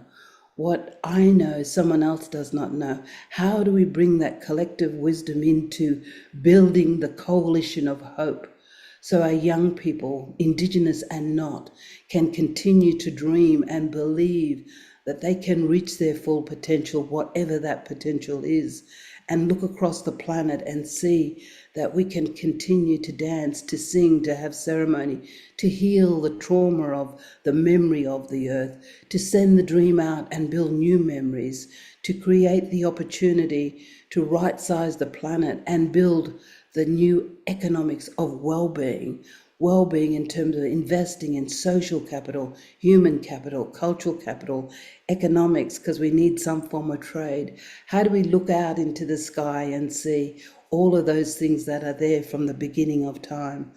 For me, my journey is how do we right-size this planet? How do we get this planet into a state of well-being so that we can have the consciousness raising, we can wake up the serpents, we can continue to dream. So for me, as I said, multidisciplinary scientist, but it really is all about the story, about how do we value this ancient wisdom? How do we bring it into a place whereby we can continue to share it, to look at technology, to look at what does it mean to walk this land that is in front of you? What does it mean that a river should have a right to not only live, but to continue to flow? What does it mean that when we look across my country and see how many amazing species we have destroyed, how can we ensure that the earth continues to have songbirds so that we hear their songs and we continue to move? So for me, really, my journey is to find those people who have a similar dream, who want to send the dream out, who want to right-size the planet, who want to be able to advance non-human intelligence on the earth by, first of all, listening to the most ancient wisdom. So from this story, I hope this coalition of hope that we are building today continues to have momentum, that we continue to find those people that we believe are part of the pathway to where we need to go. We continue to build all of the networking, all of those things. How do we watch and turn and think that we cannot continue to destroy the things we love, because that acceleration of the ecological collapse will meet with our own demise if we don't start to share this consciousness raising that these trees have a right to life, that the rocks, the wind, all of these things really belong to all of us to have humanity. When we talk about, systems thinking, and we talk about, is it a rock or is it thousands of particles of sand that are fused to create something momentous? So for me, it really is looking at this, understanding the pedagogy of oppression, but believing in a coalition of hope, which is really about collective wisdom. How do we unite? How do we become organized? How do we cooperate? Most importantly, how do we have cultural synthesis, which is collective wisdom? How do we value this ancient knowledge and wisdom to bring it in to understand the technology? How do we create emotion in artificial intelligence so that it sees itself in equity with us, not dominating us? So all of these things, I think, for me, really is very, very basic. How do we become and how do we live our lives as good and decent human beings? How do we wake up the snake by listening to the consciousness and the wisdom of Indigenous people from across the planet? How do we send the dream out so we know that our young people, Indigenous and not, can reach their full potential as human beings? And so for me, it really is networking, creating the coalition of hope, bringing in all of this. It's not the ego-logical, it must be the ecological. How do we fuse the systems thinking together? So from that perspective, Jim and Tom, I really would like to say thank you for this amazing opportunity to wake up the snake, to wake up the consciousness of our people all over this planet, to look at the stars and think there are other beings out there that have continued to exist. How do we combine that? But one of the really big things that I'm saying is that we cannot continue to extract the energy system of this planet for economic gain for a small few who do not believe and belong to nations. And what I'm talking about is the multinational corporations. So how do we wake up the snake? How do we understand that it is a real honor and a blessing to be a human being, to think, to have reason? And in order to go forward and do what we need to do, the last words I wanted to leave was with what this Native American man said to me. He said, if you want to go out and transform the world, if you want to be a brave, you must be brave. And today I really feel like that is what we're doing. So thank you very much for this opportunity. Thank you for the opportunity to wake up the consciousness of the people, the land, the rivers, the trees, the birds, and all of these things to come together and have a new dream, a dream of peace, a dream that as human beings we can continue to walk and dance upon the earth and look into the sky and know that we have relatives out there, but to be humble and to honor being human. Thank you. Thank you, Anne. I love your ethics of care. And I'm just taking in, that your people have been along that river for 50,000 years. That is ancestral memory of a profound order. So thank you so much. Thank you so much. Wow. 50,000 years by the river, everyone. That's worth taking in as we deal with our social media in nanoseconds now. We can't even keep our attention for more than a few seconds. And her people have been by the same river for 50,000 years.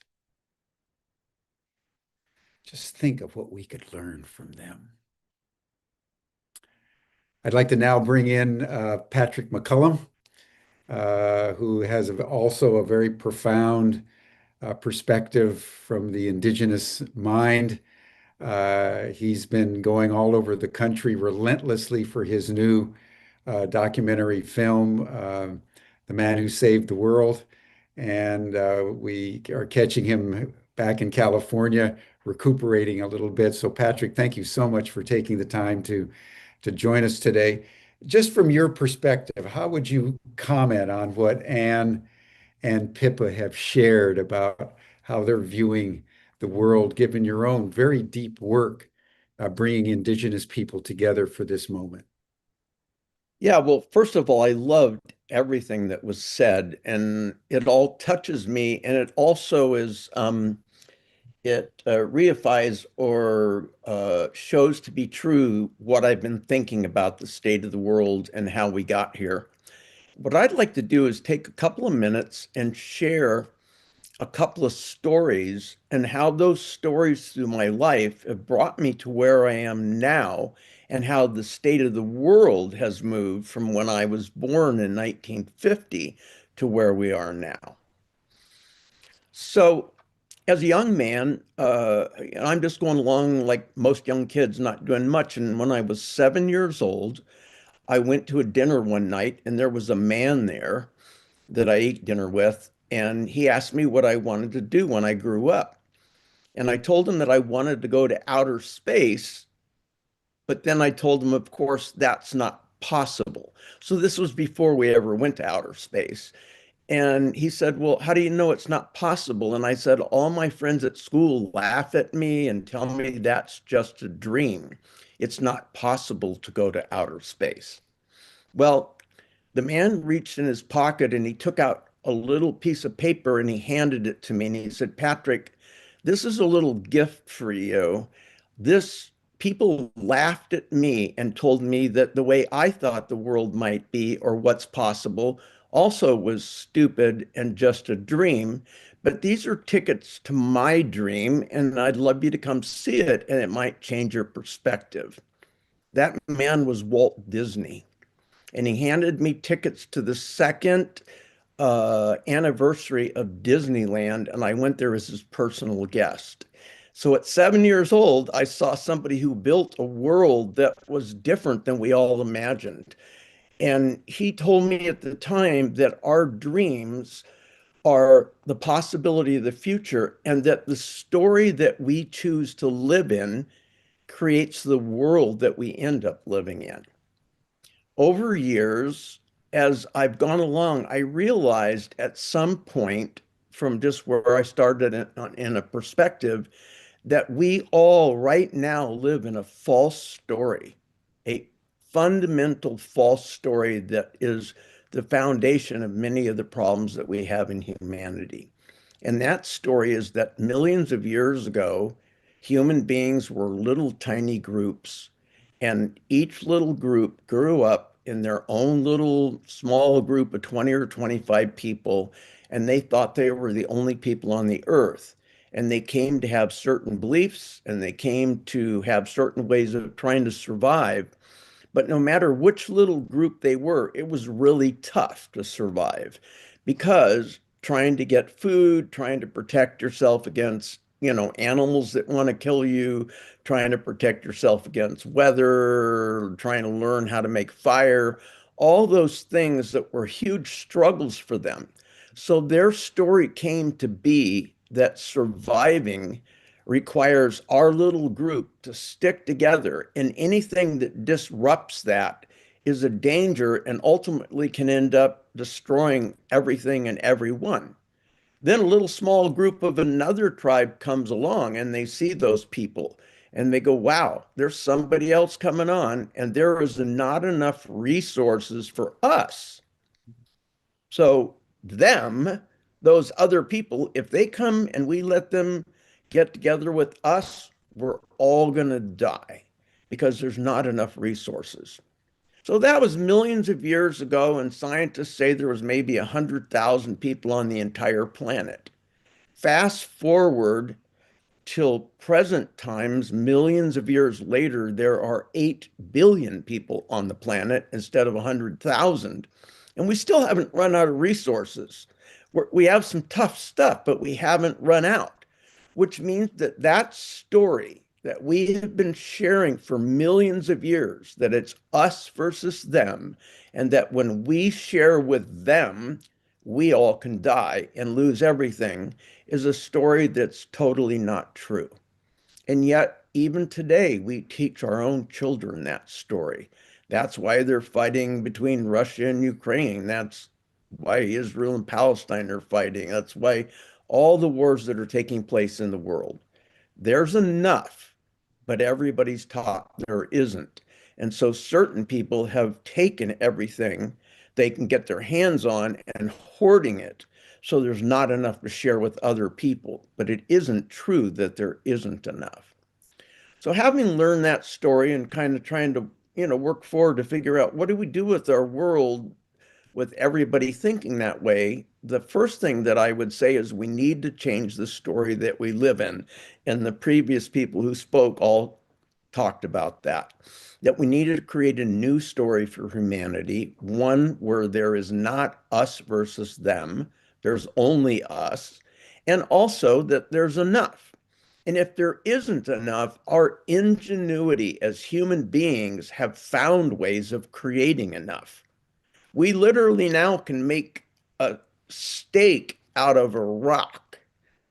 They can do that. They can remove molecules and atoms and put them together to create something else. So the only thing that's limited us was our ability to dream for something more. One day I was driving along with a friend in an agricultural area in California, and my friend was really intrigued to see a giant tractor that made 20 rows of planting food at a time. So this tractor went along and it dug the ground up, and then it made 20 rows, and then it had a little seed planter thing that put seeds all the way along. And my friend was remarking what an amazing accomplishment it is that we made this tractor that could make this much food for everybody.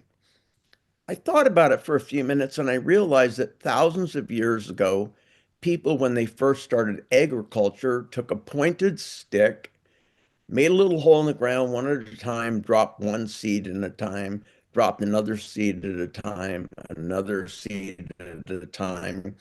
And eventually, some smart woman or man took the same stick and drug it across the ground and made a furrow and was able to drop more seeds with their fingers in and improve things.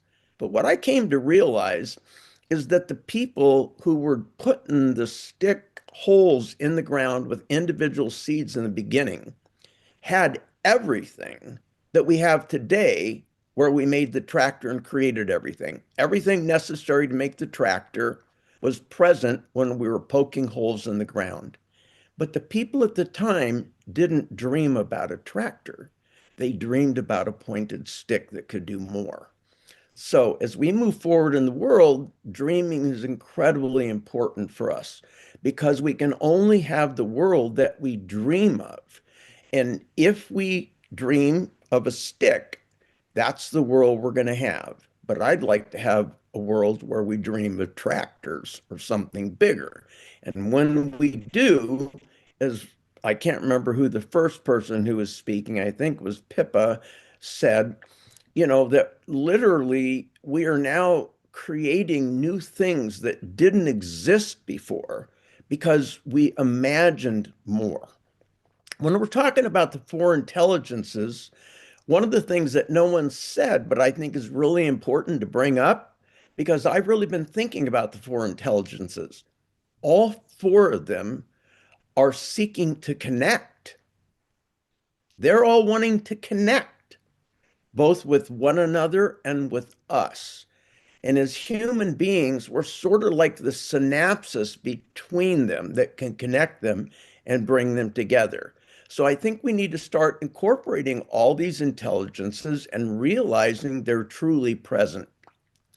People who know me know that one of my closest friends was Jane Goodall, and she and I spoke weekly about the world, the state of the world, and even like a couple of weeks before the forum started, just before she passed away, she and I talked about the State of the World Forum and, what we believe was possible. And something that she and I have been working on and thinking about is creating an interspecies translator, a translator that a tree could speak to, or a dog could speak to, or, a consciousness from beyond the cosmos could speak to. And if you think about it, today we have all the components that are necessary to do that. We're having, human interaction with computers where we're putting like a chip in a person and we're able to communicate our thoughts to a computer and get it to start doing things. So we could take that same chip and put it in a tree or in a dog or in something else and utilize that ability to find out what something's saying. And one of the final conversations Jane and I said is, imagine what humanity might move towards or be like if we could hear what the trees were telling us. We could hear what the animals were telling us. We could hear what the rocks were telling us. And I think that we need to go there. I believe it's possible, and for sure it is. Obviously, when I started in 1950 as a kid, uh, you couldn't go into outer space. People laughed about that and thought it was crazy. My father was one of the top people working on the Apollo project that put the first men on the moon. And so in my lifetime, I've seen a crazy dream go from zero to we accomplished it. And when we're talking about artificial intelligence, I've been privileged in that I belonged to or was brought into a group called Gaia, the Global Artificial Intelligence Association. And Gaia started early on, bringing together a lot of the developers, Silicon Valley and such, to bring people like me and other people who were peacemakers and indigenous people with their wisdom to kind of pick our brains to create code to put into foundational coding for AI so that whatever everybody else puts in the future, those principles that we guide our lives on, trying to make a better world, would stay solid in AI. And I think that as human beings, as AI is kind of unleashing in crazy ways, we need to come up with laws and things to temper it and make sure that those principles, loving your neighbor, honoring diversity, all those kinds of things that keep things going well, and that there is enough and that there isn't us versus them, are all programmed into it. I want to share something about what my version of humanity in the future will be, which is another little small story. And I like stories because it makes it easy for us to have giant ideas in simple ways. One day I went to a garage sale. There was an elderly woman and she was having a garage sale. And she had a long table with a whole bunch of jigsaw puzzles on it, maybe 30 or 40 jigsaw puzzles. And they were all $2.50 each. But on the end of the table was one jigsaw puzzle that was 10 cents. And that really bothered me. I was wondering, well, why is it only 10 cents for this one? So I asked the woman, and she did not answer me. Instead, she became defensive, and she said, all the pieces are there.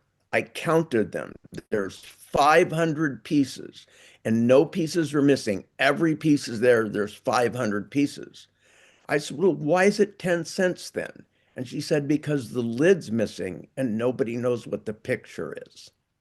And I had this big epiphany where I came to realize that that's what creation is like. Creation and what we all live in is like a giant jigsaw puzzle that we don't have the lid, so we can't see what the final picture looks like, but all the pieces are there.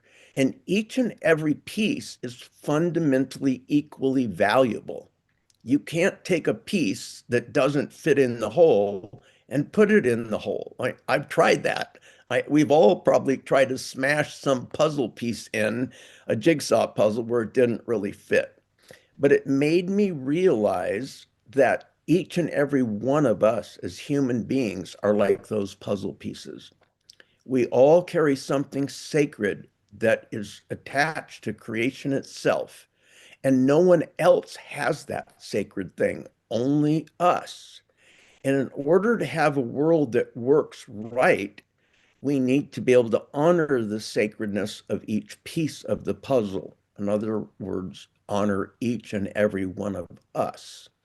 And so when I greet another human being for the first time, before I speak to them, I say in my head, you are sacred and you bring something we all need. And so I think that instead of trying to make a world where everyone is the same, there's a message in the puzzle and there's a message in the world itself. Diversity itself is sacred. You will not find two trees that look the same, two deer that look the same, two birds that are the same, two human beings are the same. As much as we'd like everything to be the same, they just aren't.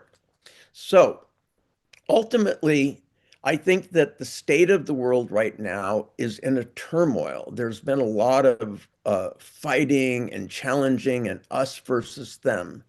But we're also in an exciting point in time.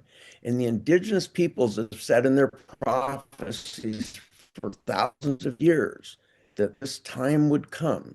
And when this time came, that we would have a choice whether we want to dream a world where everyone is honored and connected to the original instructions, which, as one of my previous speakers said, is to honor and love everyone in creation itself, or if we're going to create a world where we're going to be us versus them and have turmoil. Thank you. Thank you, Patrick.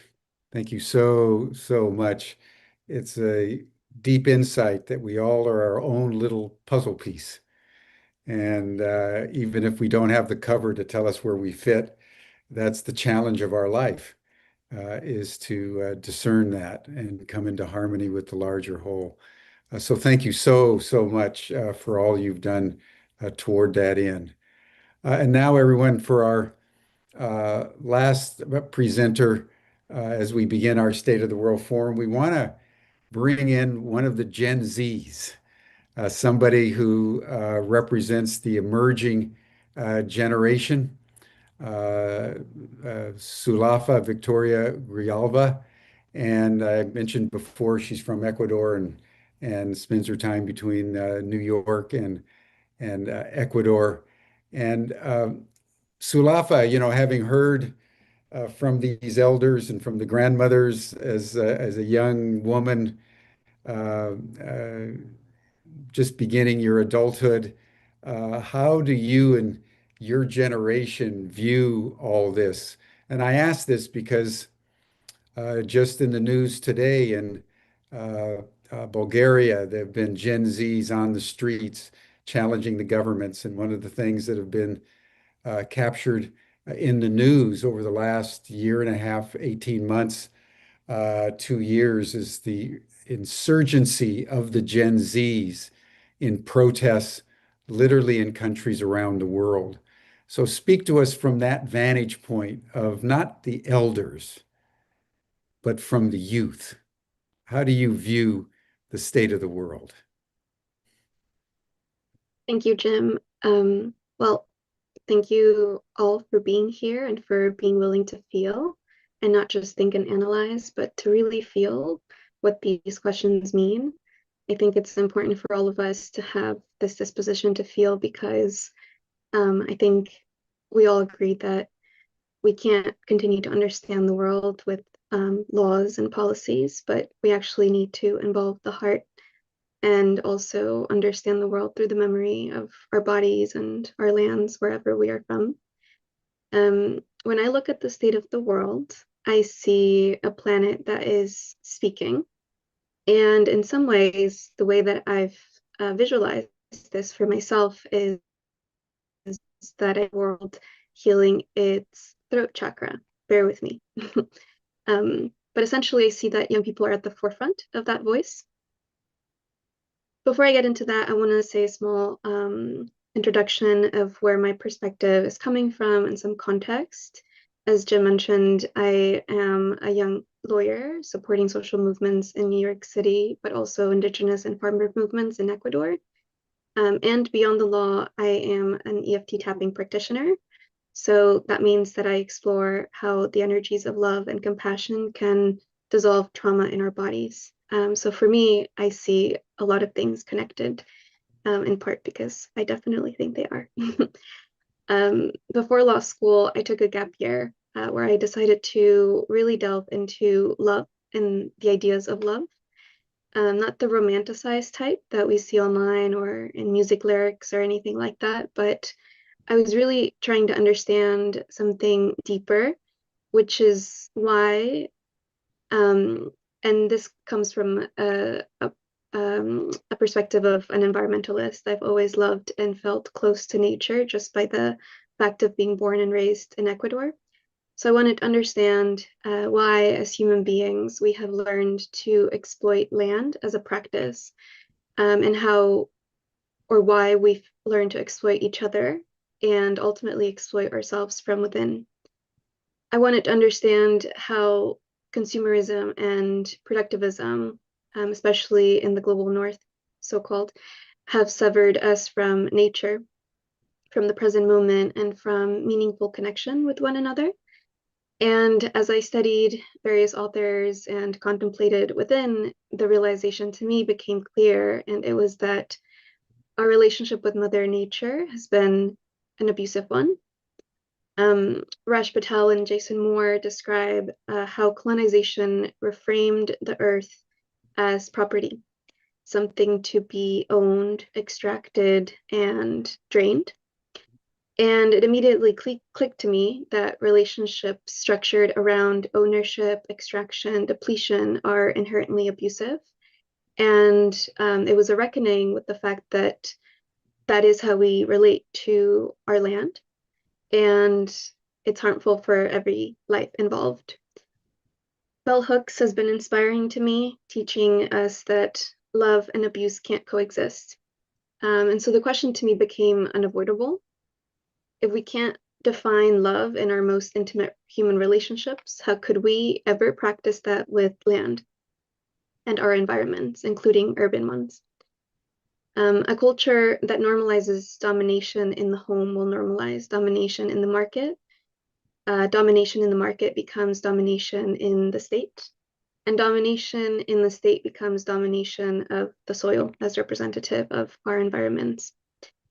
And so basically this tied up a lot of my inquiry, which to me was not abstract, even though it sounds like it. In my early 20s, I struggled in my own relationships. And in part, that was because I grew up witnessing domestic violence in the home. And so I had really gone into this quest because I wanted to understand what loving myself looked like and what loving others looked like. And also, I wanted clarity of what love was not so that I wouldn't replicate it in spaces I entered as I began my university years. And so the deeper I went, this truth was so loud, and it was that at the very least, love is far from domination anywhere. Not in relationships, not in governance, not in economics, not in our relationship with Earth. Domination just can't be a part of the practice of love. And so as a nature lover, I began to question the idea of sustainability next, right? And then pandemic hit, and I thought, well, do we really want to sustain the current state of the Earth?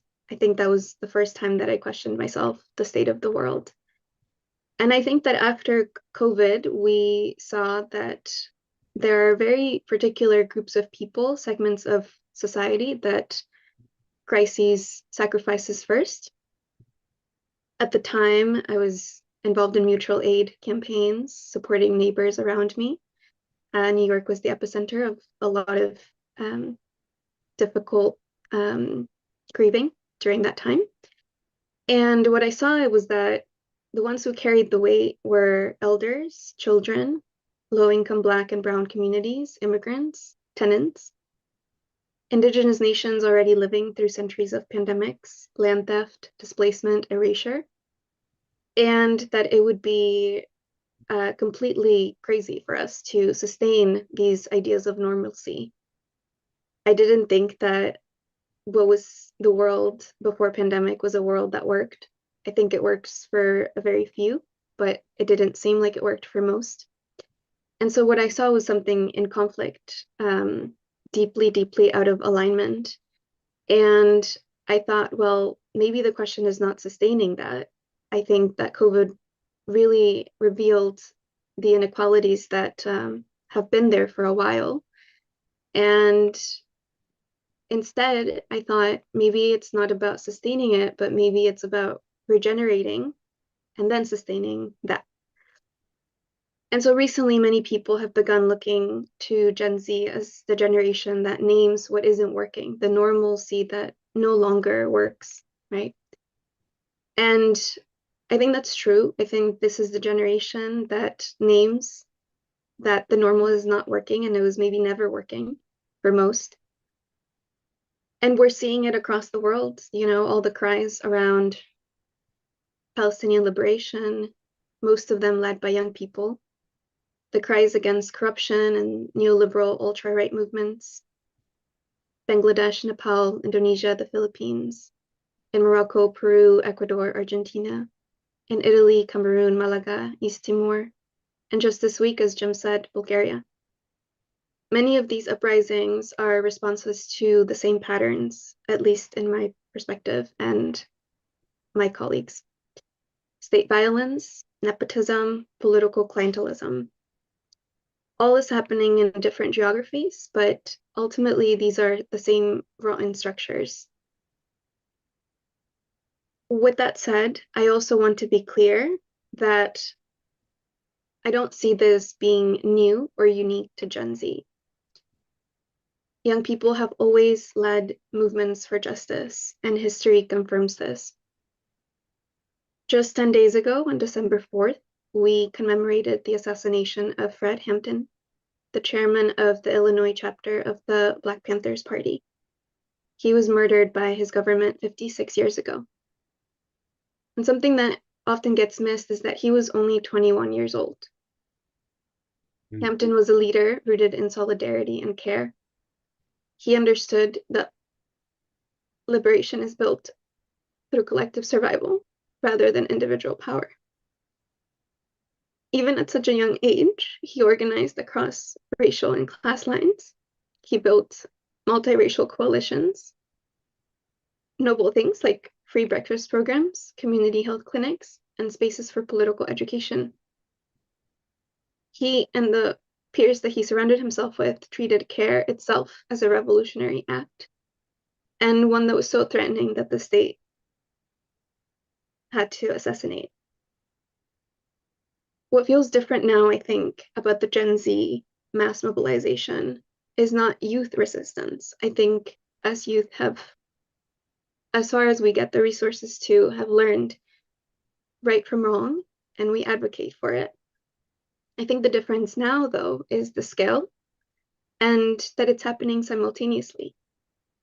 I think it says a lot about our generation's refusal to be gaslit.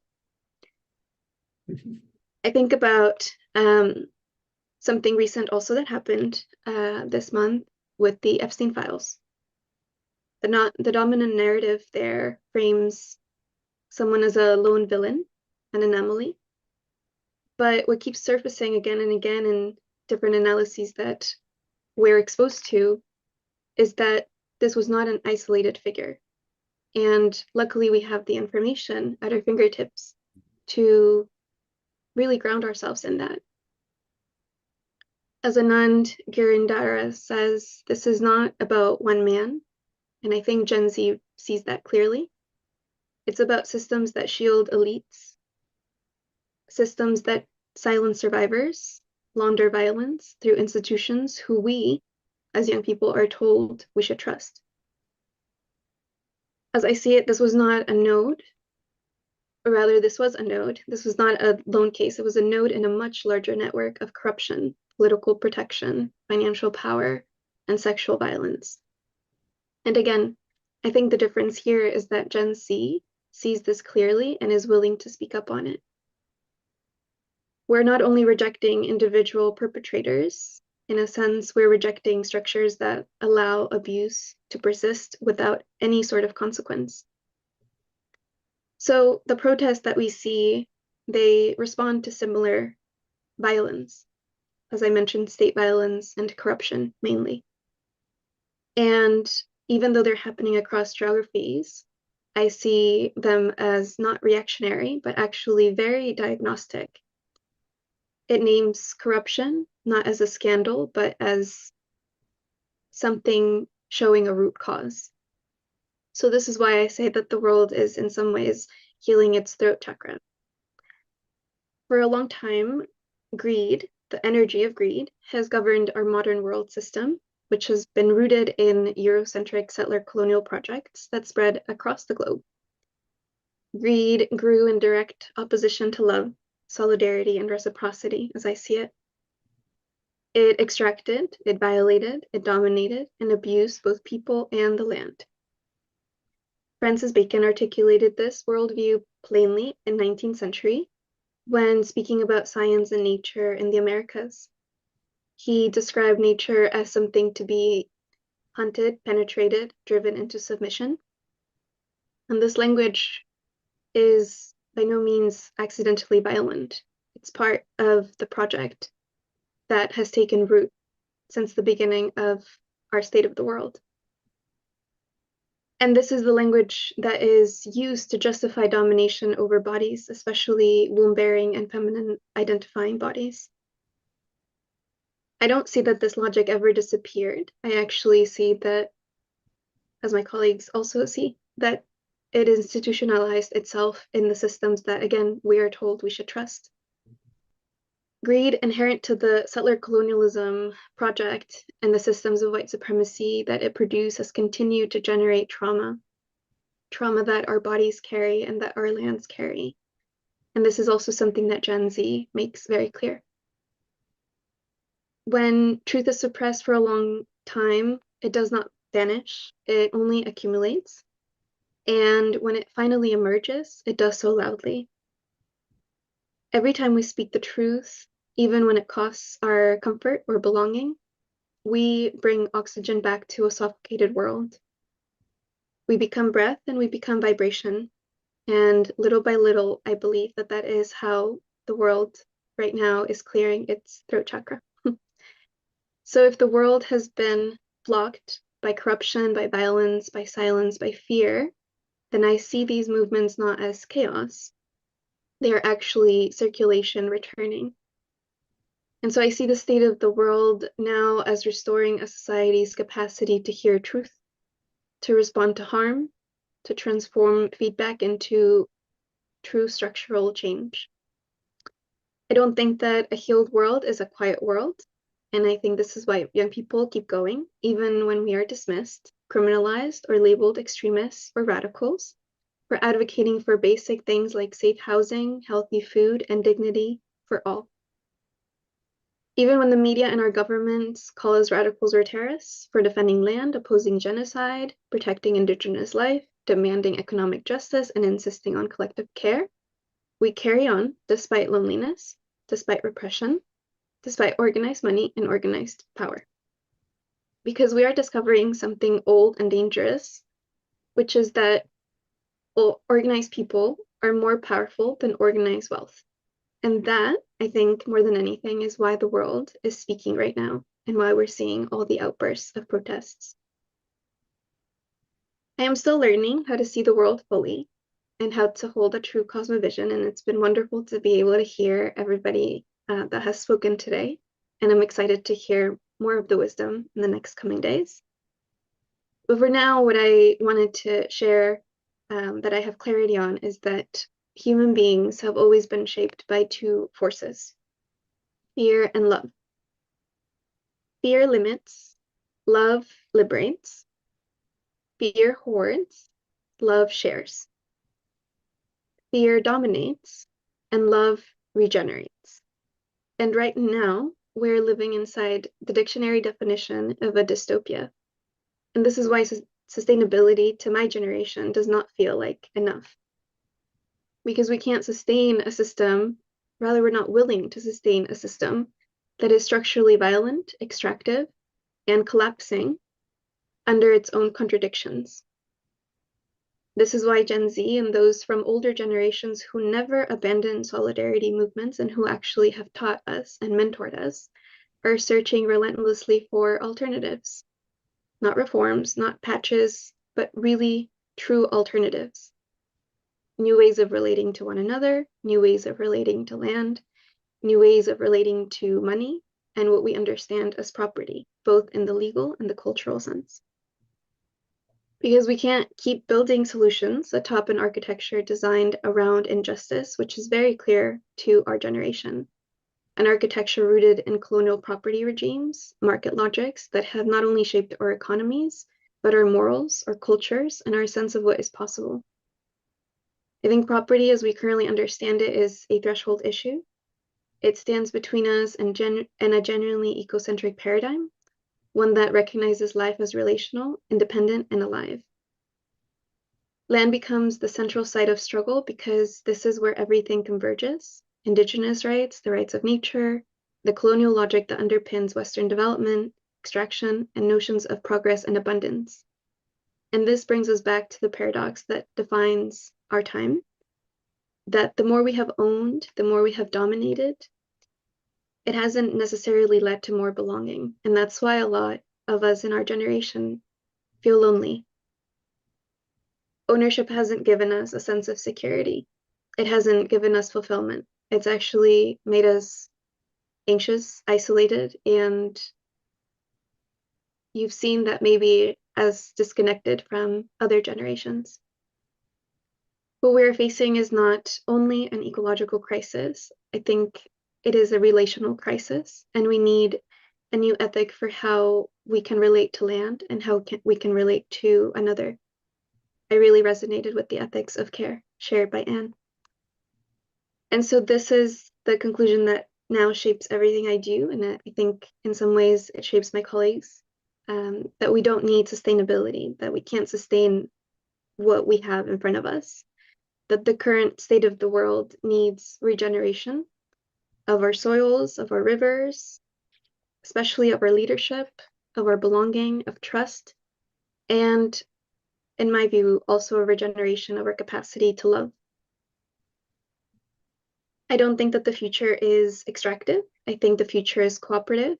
I think it is a future rooted in solidarity, and that's what a lot of my colleagues resonate with. A future that we achieve through alternative decolonial forms of rematriation with land, through care, reciprocity, and collective stewardship. And a lot of us are willing to get involved in projects like that. So I guess what matters now is not how the world began. I think this is an inflection point, and that although we see the world is breaking, we also see that there are many more of us that are willing to reveal what's not working through our voice.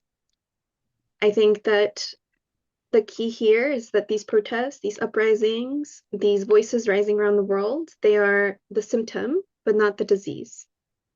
They're not a divergence. They're the diagnostic of what is not working.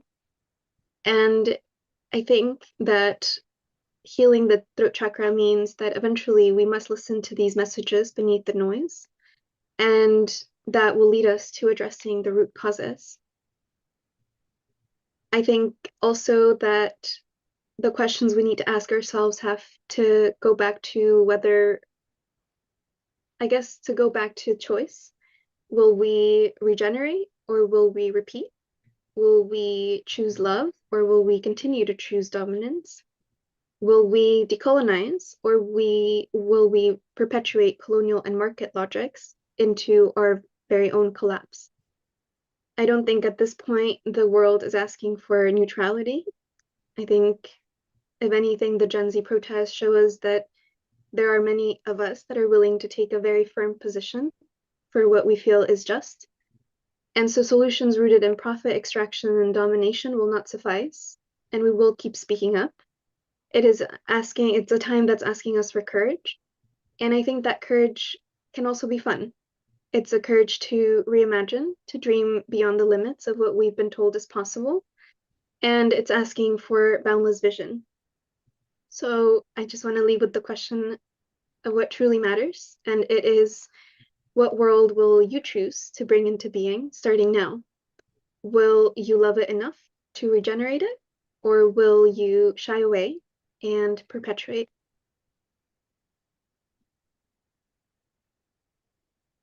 Thank you, Sulafa.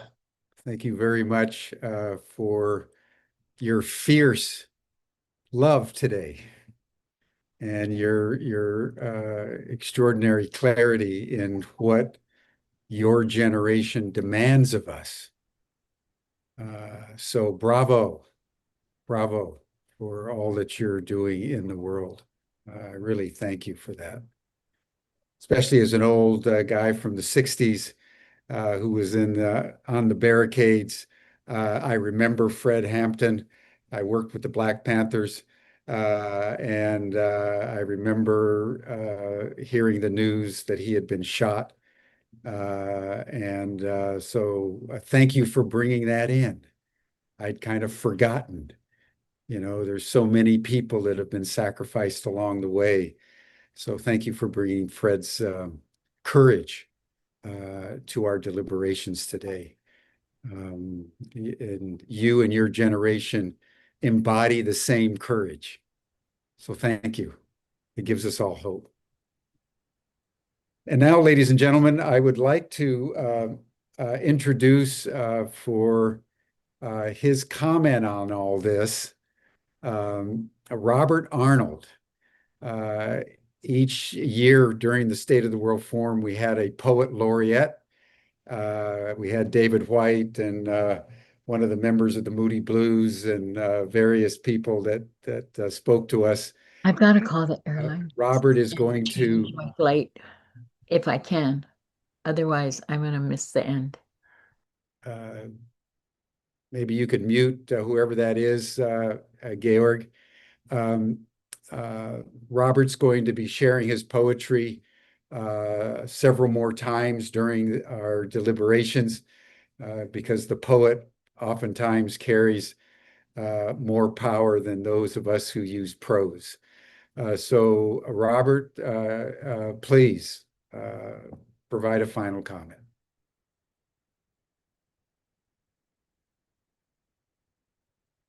Oh, I'm sorry.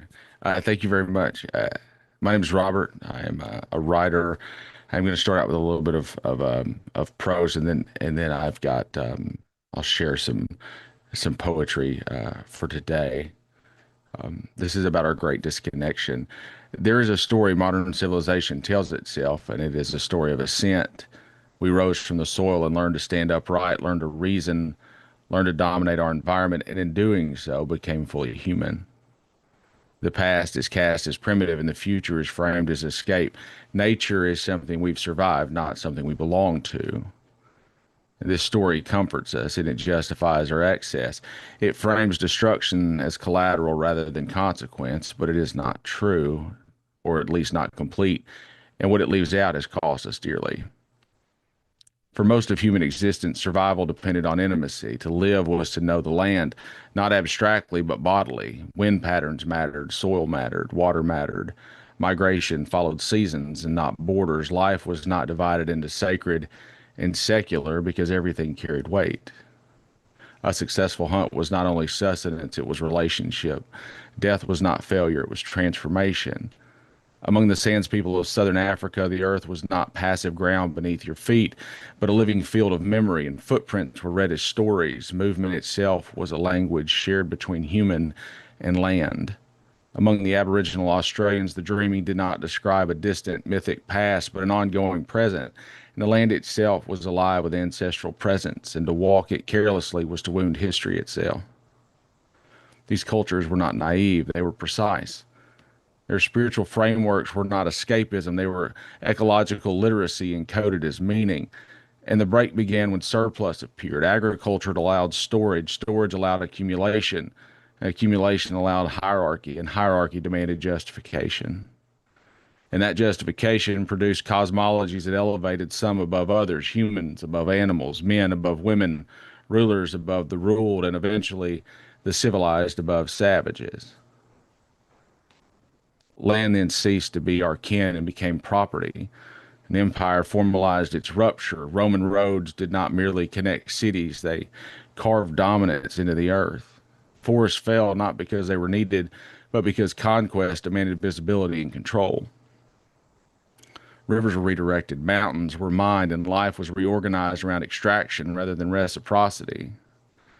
Religion, too, changed shape. Early animalistic and earth-centered spiritualities emphasized balance and cycles and humility. But as empire grew, so did the need for divine endorsement, and gods ascended into the sky. The earth was demoted, dominion replaced stewardship, and creation became something given rather than something shared. And not that this is an indictment of faith itself, but of how faith has been bent to serve power. The Enlightenment sharpened the separation further, and reason was elevated as defining human trait. Nature became mechanism. Descartes split mind from body, subject from object. The world became something to analyze, dissect, and master. This produced extraordinary advances, but it also introduced a fatal abstraction, that man stood outside the world looking in. And Jean-Jacques Rousseau sensed the danger in his natural man was a call not to abandon civilization, but a warning about what happens when social complexity outruns moral grounding. Civilization, he argued, did not automatically produce virtue. In fact, it often produced alienation and the condition where humans were surrounded by others and yet profoundly alone. And when Henry David Thoreau retreated to Walden Pond, it was not to escape responsibility. He went there to remember it. He stripped life down to the essentials, not because simplicity was purity, but because excess had become a form of forgetting. Walden Pond was an act of resistance against a society that had mistaken motion for meaning. And even still, the machinery accelerated. And industrialization completed that transformation. Work became divorced from outcome. Food became unrecognizable. Time became segmented. Human beings became units of labor. Nature became resource. Distance grew from soil and from consequence and from one another. Today, we live inside those abstractions. We eat food grown by people we never see on land we will never touch. We drink water from pipes whose sources we cannot name, and we experience seasons through the screens on our phones, and we mourn ecosystems through headlines. And the psychological toll of this disconnection is now impossible to ignore, because loneliness is not a personal failure, it's a structural outcome. Anxiety is not individual weakness, it is the nervous system reacting to a world that no longer feels coherent or safe. And depression is not simply chemical imbalance, it is grief without ritual. And many of our indigenous traditions understood grief as communal and ecological. Among the Haudenosaunee, decisions were made with the seventh generation in mind, not because of abstract ethics, but because the future was understood as alive and present. And to act without regard for what came next was not only irresponsible, it was immoral. Albert Camus described the modern condition as absurd, the human longing for meaning confronting a silent universe, but perhaps that universe was never silent. Perhaps we were simply stopped listening, and the absurdity may not lie in existence itself, but in our refusal to participate in it. Ecological grief is not separate from personal despair. They are the same wound viewed from different angles. When forests burn, something ancient inside us recoils. When species vanish, a word disappears from the human story, and when the land is reduced to numbers, people are reduced to functions. We cannot solve this crisis with better branding or cleaner technology alone. We must confront the deeper truth. The environmental collapse we face mirrors an internal collapse of meaning, belonging, and humility. We do not lose the connection to nature. We lose connection to ourselves, and until we face that honestly, every solution remains incomplete. We cannot heal the planet until we admit this, that the wound is within us. And then I've written this in a little more poetry. And this is called Our Disconnection. We did not fall from the world. We were not cast out. We walked away quietly with pockets full of clever little tools and mouths full of new names for old things. Once the earth knew us by our footprints, and once the river recognized our thirst, once the wind spoke our childhood names and we answered without fear. We said thank you before taking. We said forgive us before cutting. We said, may this be enough, and we meant it. Now we say this is mine and call it progress. So bless the hands that once knew how to listen, and bless the eyes that once read the sky like scripture. Bless the feet that understood the long memory of the dirt, and bless the breath that remembered it was borrowed. We've been taught the world was silent, that stone was dead, that trees were furniture waiting to happen, that water was a resource instead of a relative. So we've learned to conquer what once carried us. And we've built walls where once there were songs. We've built engines where there had been patience. We built clocks and forgot that the seasons were already keeping time for us. And something in us broke, not loudly, but the way bones break under snow, the way animals go quiet before a storm. Bless the elders that warned us. Bless the stories we were too busy to hear. Bless the languages we were allowed to starve. Bless the children who still feel the ache, but do not yet know its name. Because this loneliness we wear is like a second skin. It's not new. It is ancient. It is the grief of forgetting who we belong to. We've tried to replace belonging with ownership and tried to trade reverence for efficiency, tried to solve the mystery of living instead of bowing to it. We called the earth it and have wondered why we felt so alone, but the old prayers are still breathing in the dirt under our fingernails, and in the way fire still asks for care, and in the way water still forgives until it can't. May we remember that we are not above the world, but within it. May we remember that breath is a treaty. May we remember that every meal is a ceremony. May we remember that the land does not need us to save it, but it does need us to stop pretending we are not part of its body. Bless this forgetting, and not because it's good, but because it can end. Bless this moment of recognition, and bless the ache that wakes us. Bless the long road back to listening. And maybe we learn again to walk gently enough that the earth recognizes us when we return. Thank you.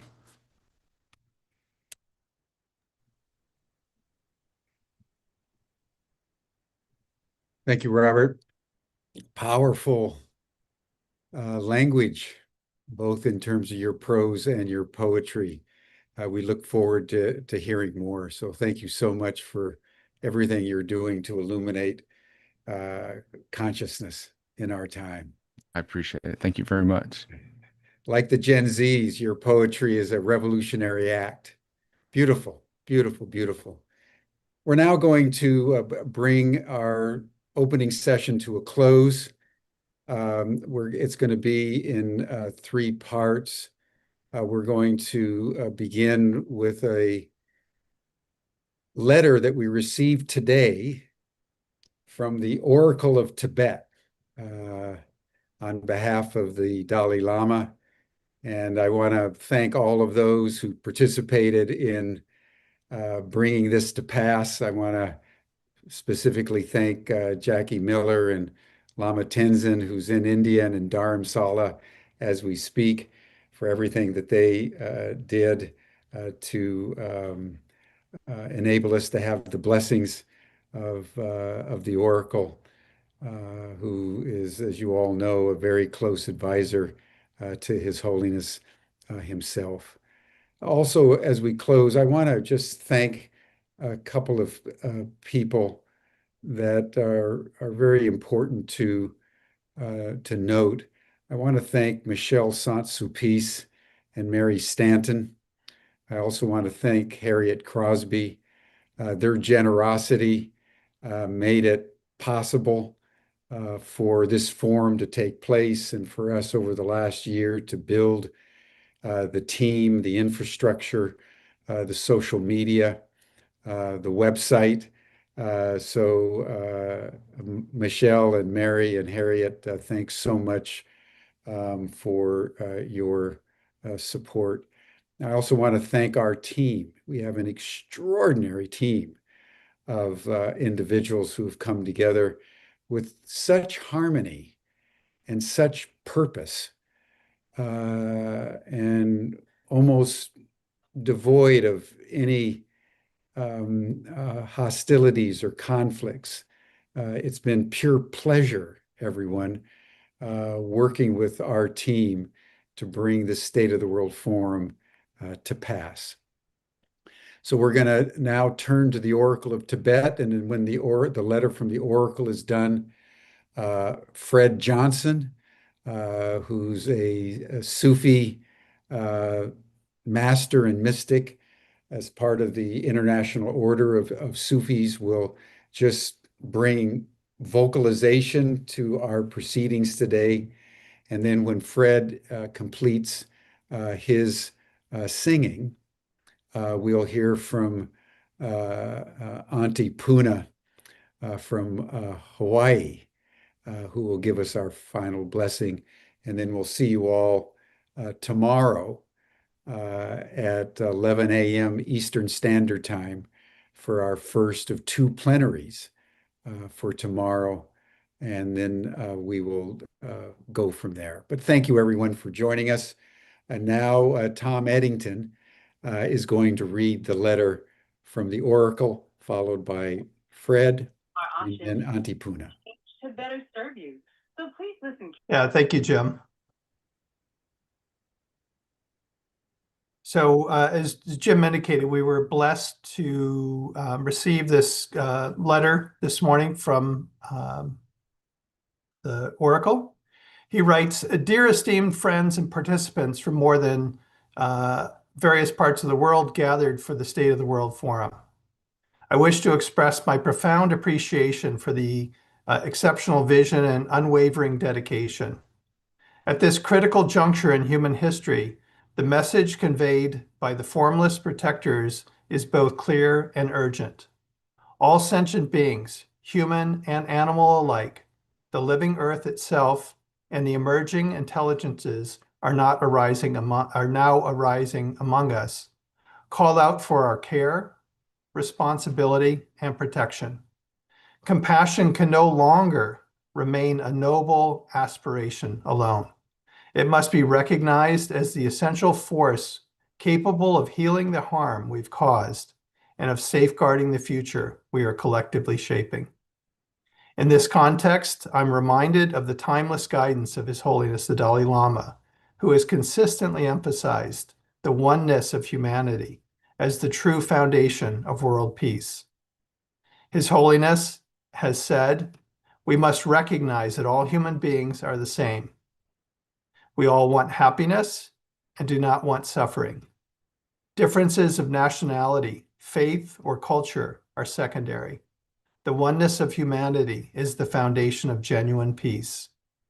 His Holiness has also repeatedly called for harmony among religious traditions, especially in times of global uncertainty, reminding us all major religious traditions carry the same message: love, compassion, forgiveness, tolerance, and self-discipline.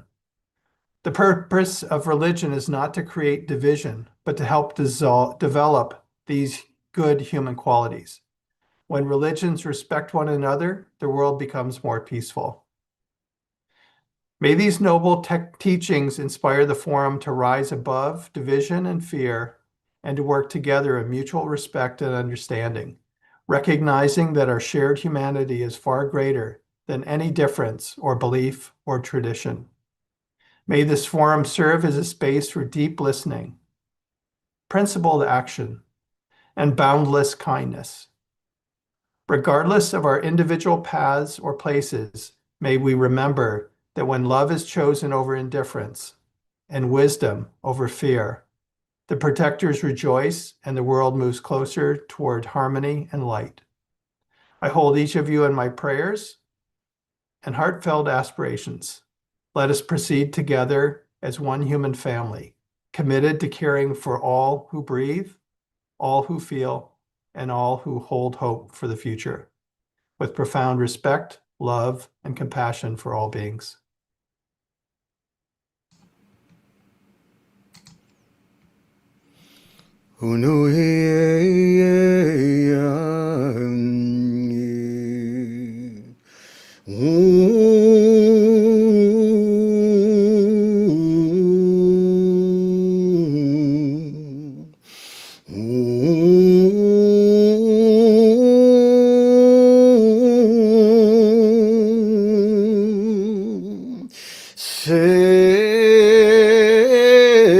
Sedet kuleain,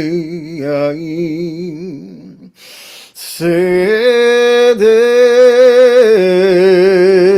kuleain. I breathe with you, brothers, sisters, we the children of creation. Thee who created all in this perfect moment now, as we gather, may we be reminded that we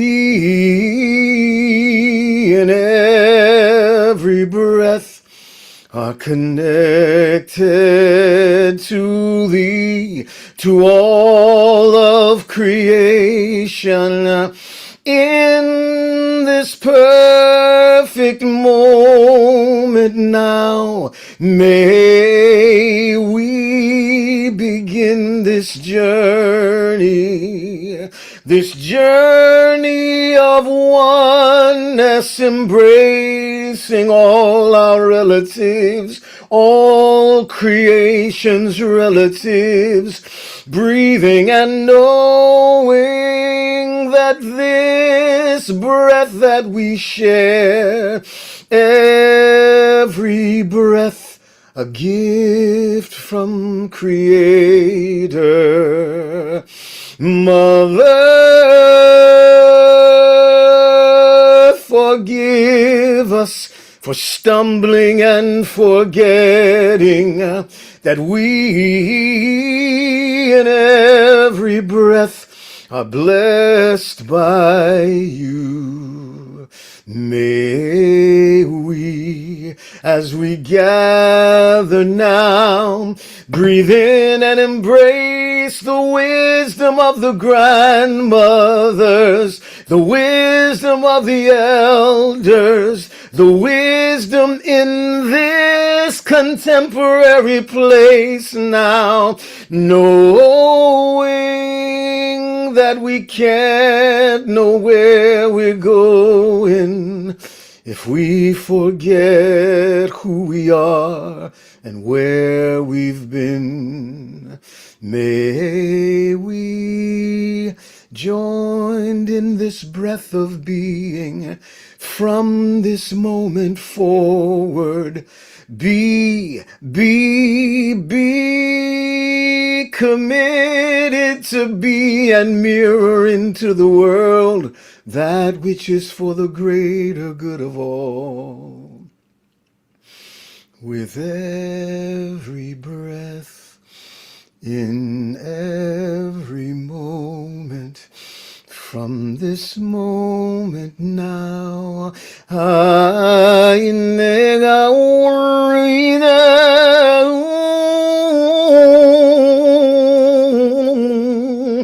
may the pure vibration of every breath we take be committed to look into each other's eyes, to know and feel and love that we together journey, but by the grace of creation, our Creator, by all names known and realized, and we are united as one with every breath, in every moment. May this gathering be a beginning of a true journey together for the greater good of allness in the wisp and wonder of the gift of breath itself.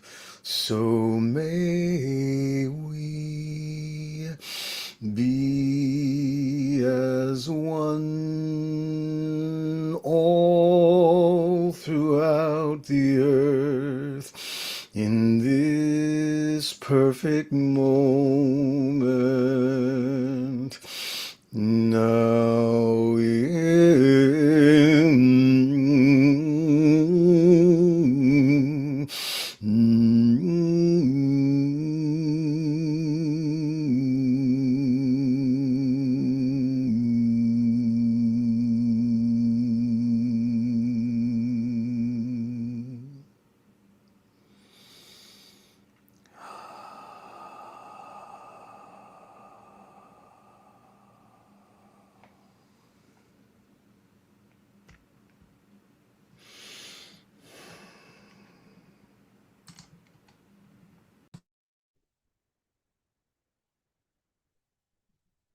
Aloha, everyone. Blessings to all those that have joined in creating this blanket of peace for the world to enjoy. Prophecy and our kupuna have put into our hands through the different elders that have come before me